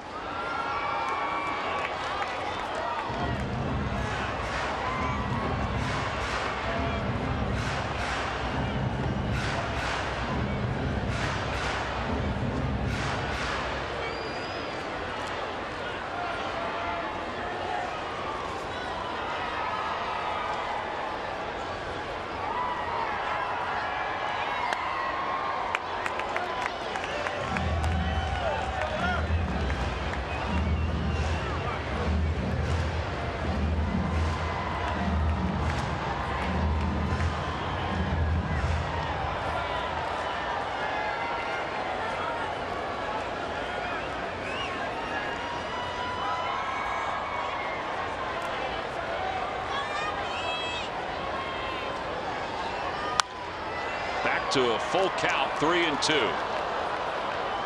One more strike, one more out. Rupp out to talk to Gomez.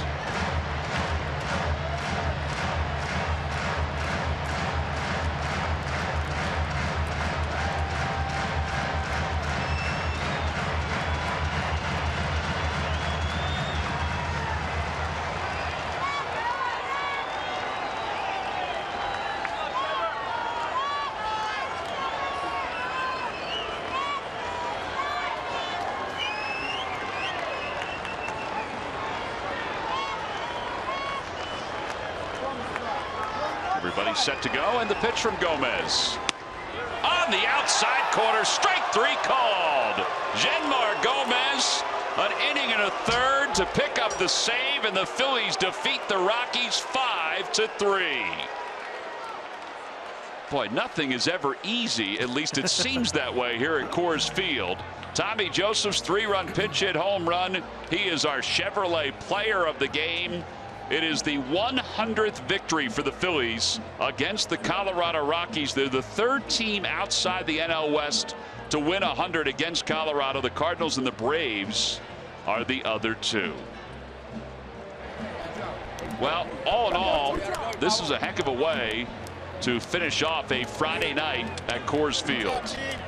They get the pinch hit home run from Tommy Joseph, an inning and a third save for Gomez.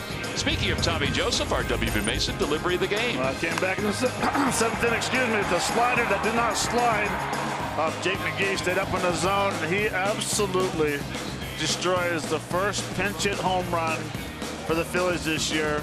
And what a timely home run for a 3-run shot. You know, he had a good approach. He's been swinging the bat well lately. Sat on the bench yesterday. That's why that's the WB Mason delivery of the game. Phillies pitchers stranded 9 runners in scoring position here tonight. The offense is